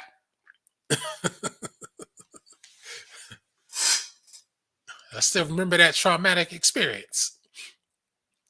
Went to school, came home, got off that bus, jogging to the house, or skipping, little kid, and I saw the door wide open. Well, not wide open, it was cracked. I was thinking, oh man, my mother came home early. She might have something for us. And then I said, oh, I don't see her car. Then we went in there and shit was fucked up. I said, these motherfuckers, they came in. I guess we got robbed. I said, damn. I said, never had this experience before. And I lived in rougher neighborhoods after that. And we never got burglarized. Shit. And I was like, damn. I said, damn, good thing they didn't take the TV. That's all I was thinking. They took the stereo. I never understand when people break into your shit, why they gotta throw shit around. I never understood that shit. You could look for shit without throwing the shit around. I mean, that doesn't make sense, man. I mean, it's better not to throw shit around, then people will have to guess what didn't get taken. You throw shit around, people gonna say, okay, they've been here, they've been there. And then they're gonna keep looking. But after that, I was like, oh shit.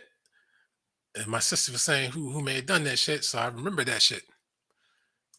Because she was showing off. After getting slapped, I learned my lesson on talking about my family business. What went on in the house, stayed in the house. What's funny though? I got another story that taught me a lesson to keep my mouth shut. We went into this store. I think I told this story before, though. Some people may not have heard it, but we went into this store, right? Shopping to get a store called Pathmark. People may be familiar with that from back in the day. As a little kid, anyway, I liked their store brand Pathmark cookies. But I didn't want to get those. I wanted to get the Nabisco, whatever how they had. It's like it was like Oreos, but it was the kind you used to get in the vending machine. That good one. Anyway, I see two black kids that they lived in the projects that was around the way. We didn't live in the projects, but at the time we were in between homes. But I said to my sister, I said, oh, they buying the cheap brand. They must be poor. I said that pretty loud. I was like, and I could tell they heard me because they kind of looked, but then turned back around. And then we went in the line to pay for our shit. And then they were in the line. Now, how old was I back then? I must have been around 8 years old. I think my sister may have been around 10 or 11 or something like that. So she must have been around 11 or 12. And the girl looked like she was around 16. The brother looked like he was around 12. I don't want to say dark skin, but they were dark skinned. But they were buying their shit. They went out the store. This is where I learned a lesson about dealing with people from the projects too, though. That in another situation. I'm gonna get back to the main topic in a minute. I just want to talk about this, but because this is kind of funny, but not back when it happened, though. But we got out the store after we got our stuff, and then the girl and her brother came up to us. She said, "What you say about us being poor? Is that what you said?" I said, "No, I ain't saying nothing." Then she said, "Yeah, you heard you say we were poor." I said, "No, I ain't saying that." Yeah, I got the shit slapped out of me.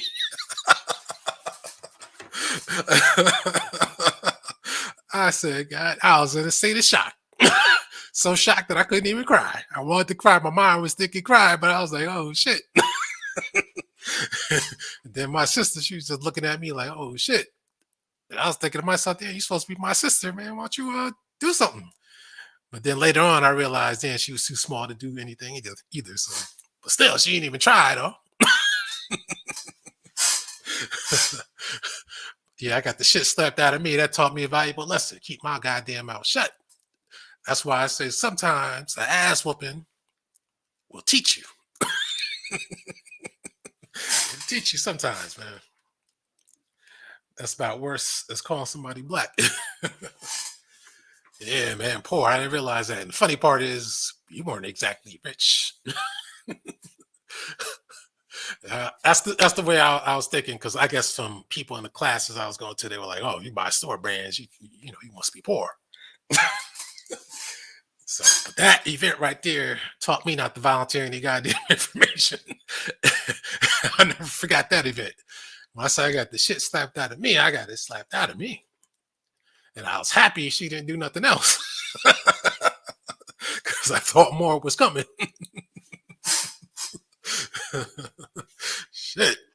Okay, what you think about the author Sheikh Anta Diop, whose extensive work on Egypt and Black people? See, I think he contributed life and times of adolescent. Hey, life and times of getting the ass whooping. God damn. Wasn't expecting her to do that though.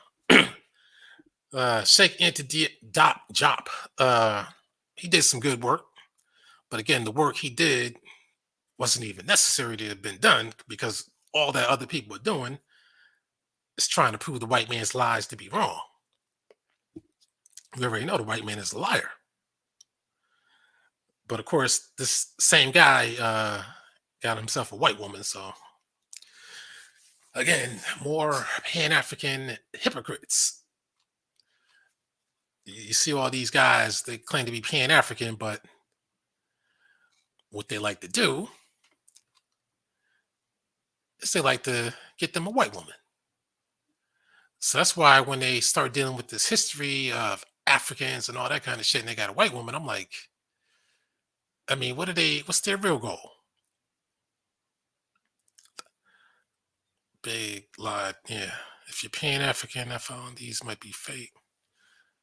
What you think about Jabari teaching Miss Cush? Jabari can't do nothing. He's a fucking Steve Urkel idiot. American Indian truth is Dan Callaway's truth. Cold Crush. You mean white people did the Phoenicians like they do a stole identity? Yep. That's what it is.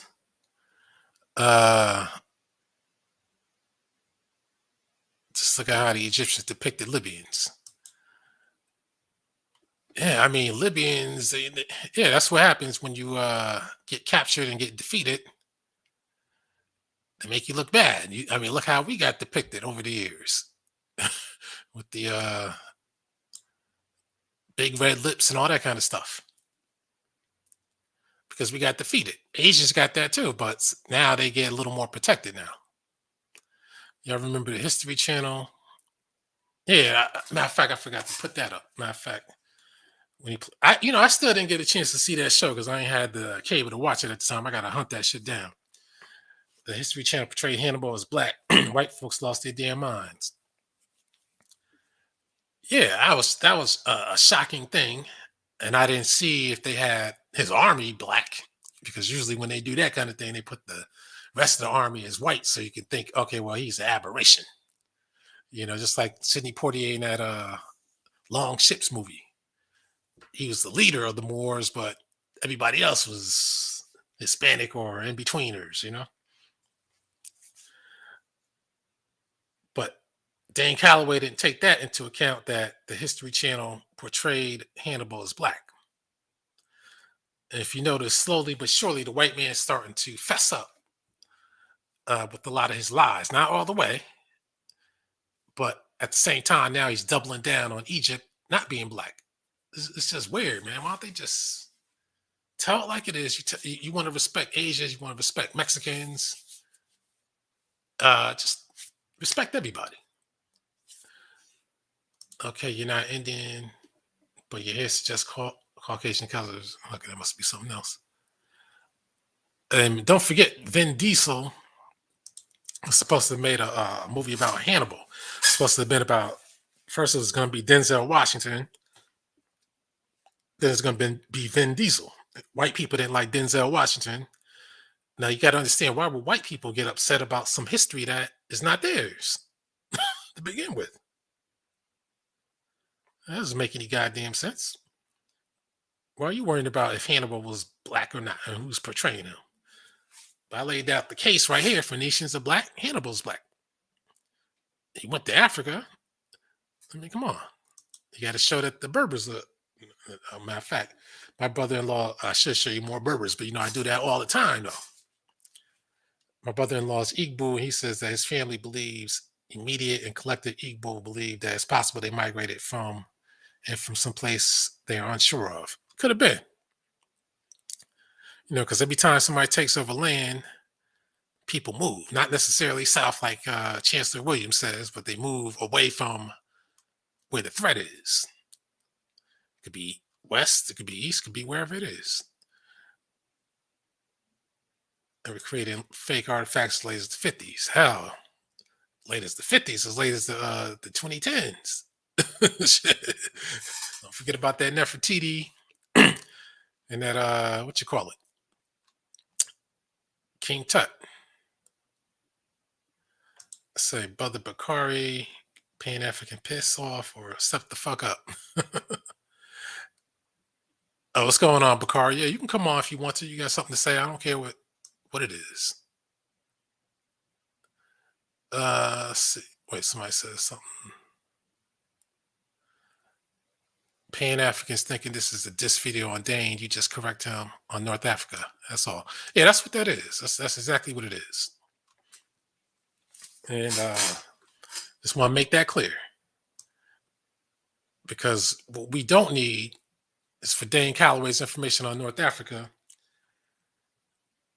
to go into the hands of Pan-Africans to say, you see? But see, why Pan-Africans like a white North Africa when they're supposed to be Pan-African? Doesn't make any sense. They claim that Arabs are invaders, but then they say that North Africa was white, except for Egypt, of course. They can't concede Egypt because they try to make it appear as if there was nothing in northwestern Africa that compares to Egypt. I mean, yeah, I admit Egypt was different. Let's put it like that. It had stuff that other places just didn't have. But even ancient Libya, they took over Egypt at one point in time. They don't have any real thing to show for it, though. So, I mean, again, it's not a diss, but I definitely had to correct him on that. And hopefully in the future, I know he may be saying, man, who's this guy to correct me? You know how some people can get. I'm big time. You ain't nothing. You ain't nothing. But that's fine. I'll be nothing, but we can't have somebody like Dan Callaway spreading the wrong information. You know, the what do they call it? The misinformation. I hope it's due to his ignorance and not due to something other than his ignorance. But that's why I always say to people, if you don't know what you're talking about, don't talk about it. Don't make stuff up. Me, if I don't know what I'm talking about, you hear me, I shut up on it. And that's what I do. Or if I'm not interested in it, like talking about religion. That's why I don't give a damn about talking about religion. That's a waste of time. So, but I do talk about what I know about. What I do know about is what kind of race. That's my thing. Why would Steven Spielberg want to West Side Story make a remake of West Side Story? He could leave out. How could he leave out 60? You know, I always wondered about West Side Story though, and why. I think it was based on a play first though. Why they chose Puerto Rican and I guess Irish or Irish gangs or whatever. And maybe that was something that was going on back then. But at least in this movie, they chose more Hispanic types. And I think the lead that's playing Maria, I think she's supposed to be half white and half Hispanic or something like that. Some Hispanics are complaining. We want Hispanic actors. I mean, I'm going to be honest with you. To the Hispanics, when you see any type of actor that's mixed or whatever, really, they can slap on a Spanish name and that can still represent you. So there's no such thing as being Hispanic per se. because that ain't nothing. That just means people speak Spanish. So and Puerto Rican, they still make them Hollywood Puerto Ricans. I mean, anybody know familiar with real Puerto Ricans? You got different types. They always make them uniform and color and shit. I mean, at least in the original West Side Story, they had that one black style Puerto Rican with the guy who handed Tony the gun. No, the guy who shot Tony, I think it was, or who handed the guy who shot Tony the gun. Rita Moreno's Puerto Rican, but like I said in another video, when I saw in that movie Marlon Brando with the blonde hair, you know who she was trying to be. And they got her trying to approve this movie, but I don't know what her last movie was, but she got a paycheck, so she has to endorse it. To me, West Side Story, that's not a movie or a theme or a type of movie that can work too well in this day and age.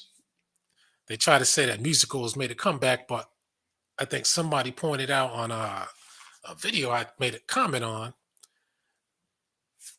that all the musicals in the last 10 years, they all flopped at the box office. So people aren't going to see musicals. And West Side Story, you already had the original, which was a spectacular movie. I got that on Blu-ray. It comes out on 4K. Matter of fact, hell, shit, you would thought that they should have put that shit out by now. With this one out, I get it on that. I won't get the new one because it takes place back in the time where the original movie took place. So if that's the case, I'm like, okay, what do you need a remake for? Just watch the original one. At least when you watch the original one, you know it's really back in those times. Stupid. It says I'm like 15,000-year-old, and I'm on top of that. Not to mention Olmec. That's another thing with the Olmec situation. You got Psychopatheus. He said they got the Olmec video. I've been trying to find that. They said they debunked the Olmecs being black. I've been trying to find that video for the longest time. I asked them the title. They didn't tell it. But I'd like to hear or see how they debunk it. Not so I can go back and make a response, but I just want to see how they debunk that. Because you got to, again, these guys, they're also saying that the Olmecs were not black. And I'm like, if those faces are not black, so this coincides with when you asked these people to describe what a black person is, or what a black person or an African is supposed to look like. You got to hear their answers. Because if their answers sound like the facial features on the Olmecs, now you got a problem. And the only way they can resolve their problem is by lying. Because they already lied already. When I saw the braids on the Olmecs, in addition to the features, because part of the time I was like, okay, well, you can probably get away with features because that's the game that gets played all the time, like those Phoenician little statues I showed. So you can't get away from the color. See, those Olmec statues, or those heads, if they had the color on them, then there would be no doubt to the liar because they got no choice but to say, okay, we can see this. They were black, but see those features, can't get away from those. And then they try to say, well, Asians got those features. Well, some people say that the Asian is a hybrid with the African and the white man. And I would add that they reproduce a lot, which is how they got such a big population.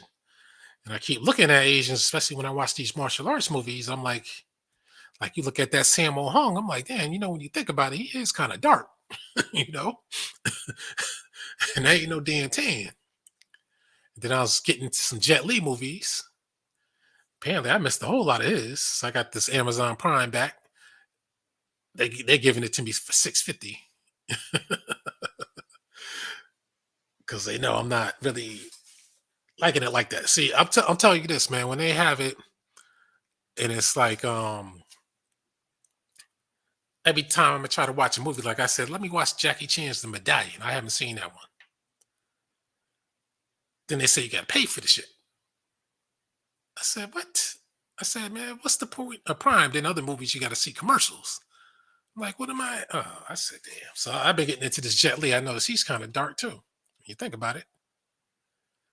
So there's validity to a lot of that. I tried to find the one video where he said all life evolved from the hot equator, which speaks to Olmec. Yeah, he said that to me,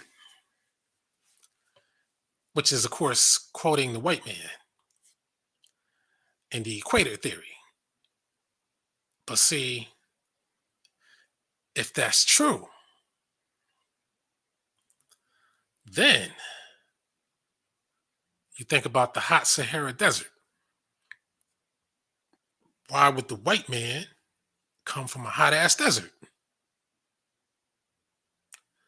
Or how could a white man develop in a hot ass desert with that sun blazing down before they had clothes?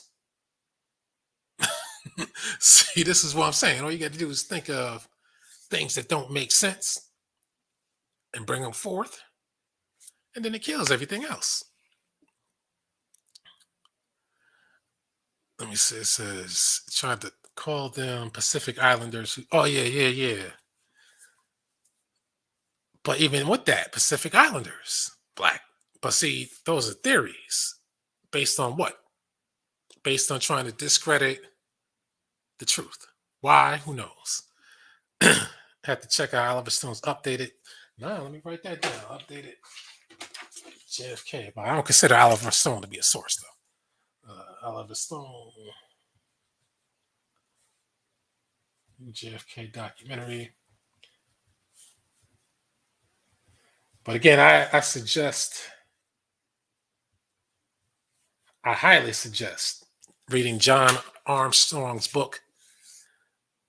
Damn, now I just forgot the name of the book again. What the hell is the name of it? I don't know why I forget the name.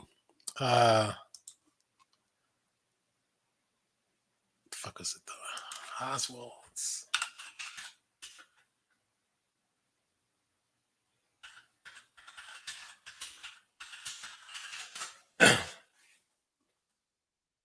Harvey and Lee. That's the name of the book. I don't know why the hell I keep.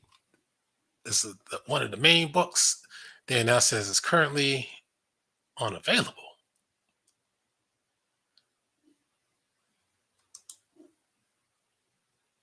This is pretty weird. It's probably a book they're trying to get out of here. Because I know,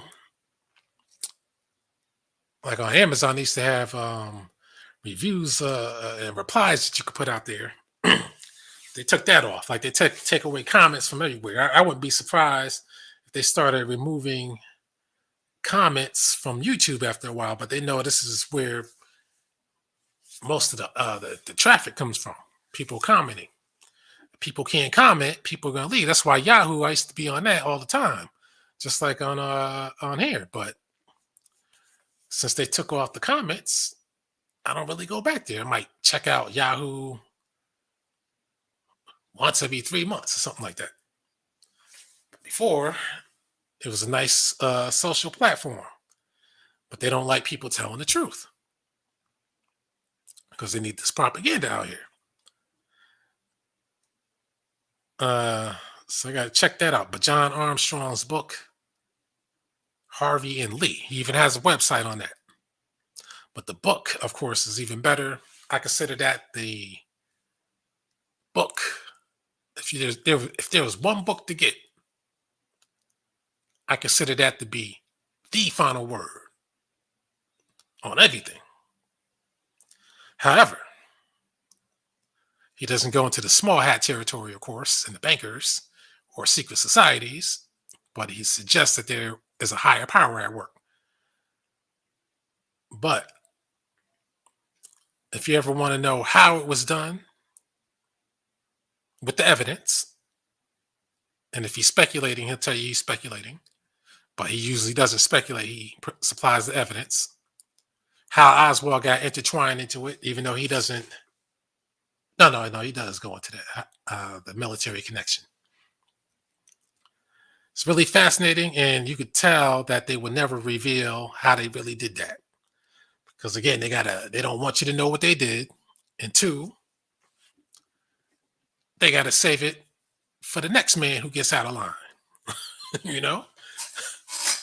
If you got a good plot, you gotta save it for the next man. But see, those are things I like to debate people about.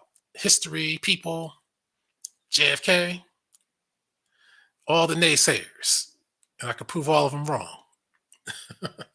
So with that, nobody jumped on. And I gotta hit the bathroom. I don't have any what do you call it? Intermission. Yeah, I might as well save my time for next time because I'm approaching 3 hours. But I think I stated my case, presented the facts to you that the Phoenicians were black people, Semitic speaking black people. And on a side note, real Semites are black. You can't find any blue-eyed, white hair, red hair Semites like the small hats. Those are all fakers. And these so-called Arabs, these are nothing but Ottoman Turks.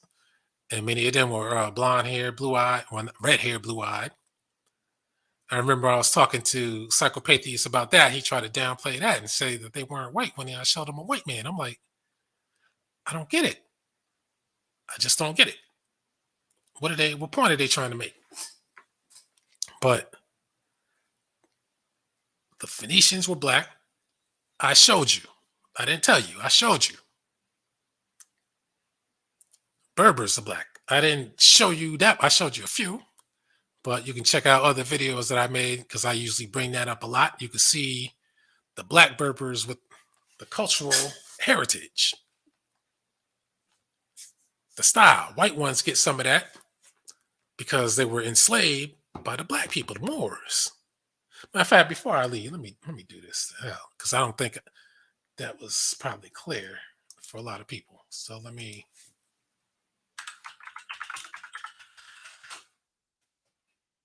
Check this out. And then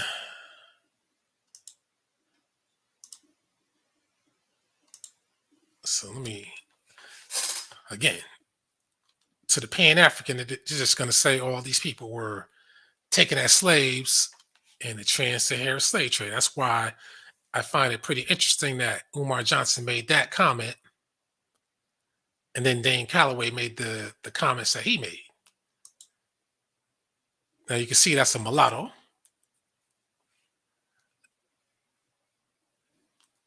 And as you can see, that is what most people would classify as a black man. And this one, Sudanese, the French they call Western Africa, the Western Sahara, in particular, Western Sudan. And you can see the style, all this, the makeup. That's where Star Wars got a lot of the style from. We show the light one. Now, the guy, Pan-Africanism Strikes Back, he was in Kenya. He was talking to a Muslim female that looked similar to this lady. And he called her light-skinned sister. So you keep that for anybody else who's mixed. Just because people are in Africa, now they're light-skinned. But they got light-skinned from someplace. Now, if her eyes had been lighter, he probably would have called her something else. But as you can see, they got unique cultures, and it's based on the ancient Libyans. And then later on, they got mixed in with Germanic tribesmen.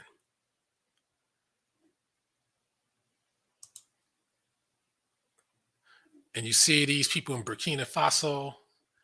Even you can see them in Nigeria too. And these people aren't white. Matter of fact, what was that thing I want to show?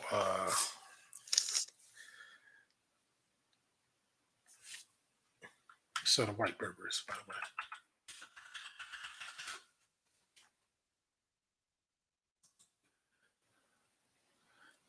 See, these white ones, these are descendants of slaves and conquerors. Leftover Romans, leftover Germanic tribesmen. And you can tell that, number one, because it's Africa. That's number one. Number two, they all don't look alike. So that's how you can tell mixing has taken place. But see, Pan-Africans want you to believe that these people, because this is what the Aryan nation wants you to believe too, white people, white power, white supremacy. They claim to be against it, but they're supporting it. They want you to believe these people are indigenous to Africa in a hot-ass desert,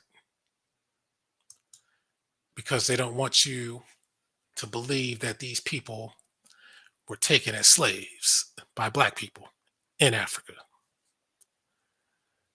And of course, when we go back to the language, how come these people don't speak a white language? How come they speak an African language? That is case closed when it comes to that. There's no getting around it. If they were white and they were indigenous, they'd be speaking a white language. The white man says that he natively speaks Indo-European languages only, not Semitic, not Mongolian, not Turkish, and not any African languages like the Berbers speak. Matter of fact, let me see if I can find a white man. He makes sure he hides shit, so it's harder for you to research. That's why you kind of have to buy books and stuff on your own. This is the ancient Libyan right here. That's another one. Now, this is the ancient Libyan that they say this must, I don't know what time period this is, but you see how these look a little lighter. And I assume that that might be their accurate skin tone because they got the tattoos. And they look Asian.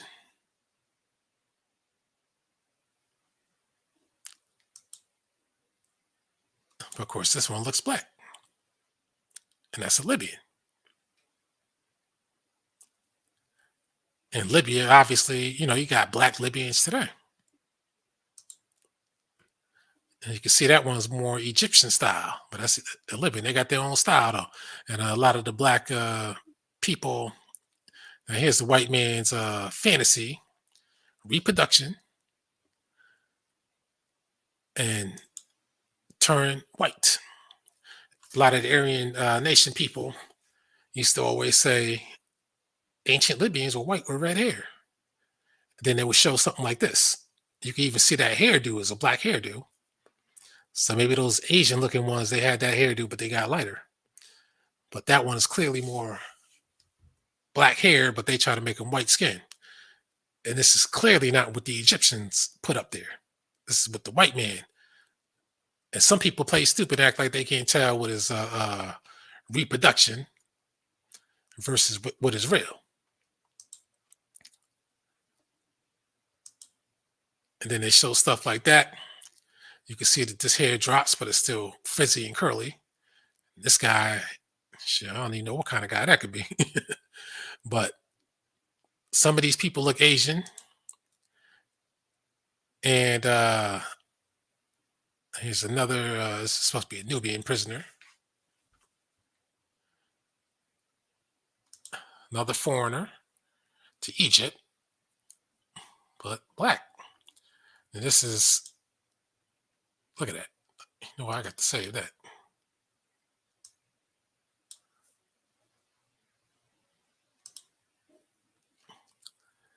That's black. But some people try to tell you, nah, they ain't black. And this is in the Levant, Lebanon and shit.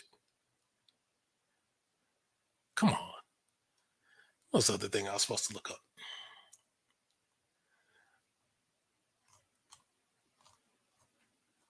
Well, I think this was it. Ancient Libyans and the Phoenicians. That's what I wanted to show you, that they're black, and people who talk about white North Africa, got to know your timelines, you got to know your history. If you don't, please just don't comment on it, because you make everybody else look bad, and it makes it look like you're supporting white supremacy. And I'm gonna leave you with this. Some people say that Dan Callaway is affiliated with Moors. So if you say Berbers were white, that means you're trying to say Moors are white. And right there, you got a conflict of interest, even with your own ideology. Unless the point is he's trying to say Morocco was in the United States, therefore Africa was white, we're not African. If that's the point he's trying to make. If that is, that's irresponsible. But I'm just saying, you got you got that. He did something else I forgot that made people call into his sincerity and his information. They called that into question. I forgot what it was, but that I'm gonna leave it at that, because I don't want to make this seem like it's a diss video of Dan Callaway, even though some people will take it as it. But I guarantee you, he will never mention me or that he saw this video. But I know he did. That's fine, because I'm not clout chasing. Because, like I told you, certain people, they only deal with each other. But what I would hope that he would do is to re-edit that video he just made and re-upload that. If he could do that, then the man will have my respect. So with that, I got to use the bathroom, get something to eat, and it's 10:21. So thank everybody for coming, tell them about this and all that kind of stuff. And I'm out of here.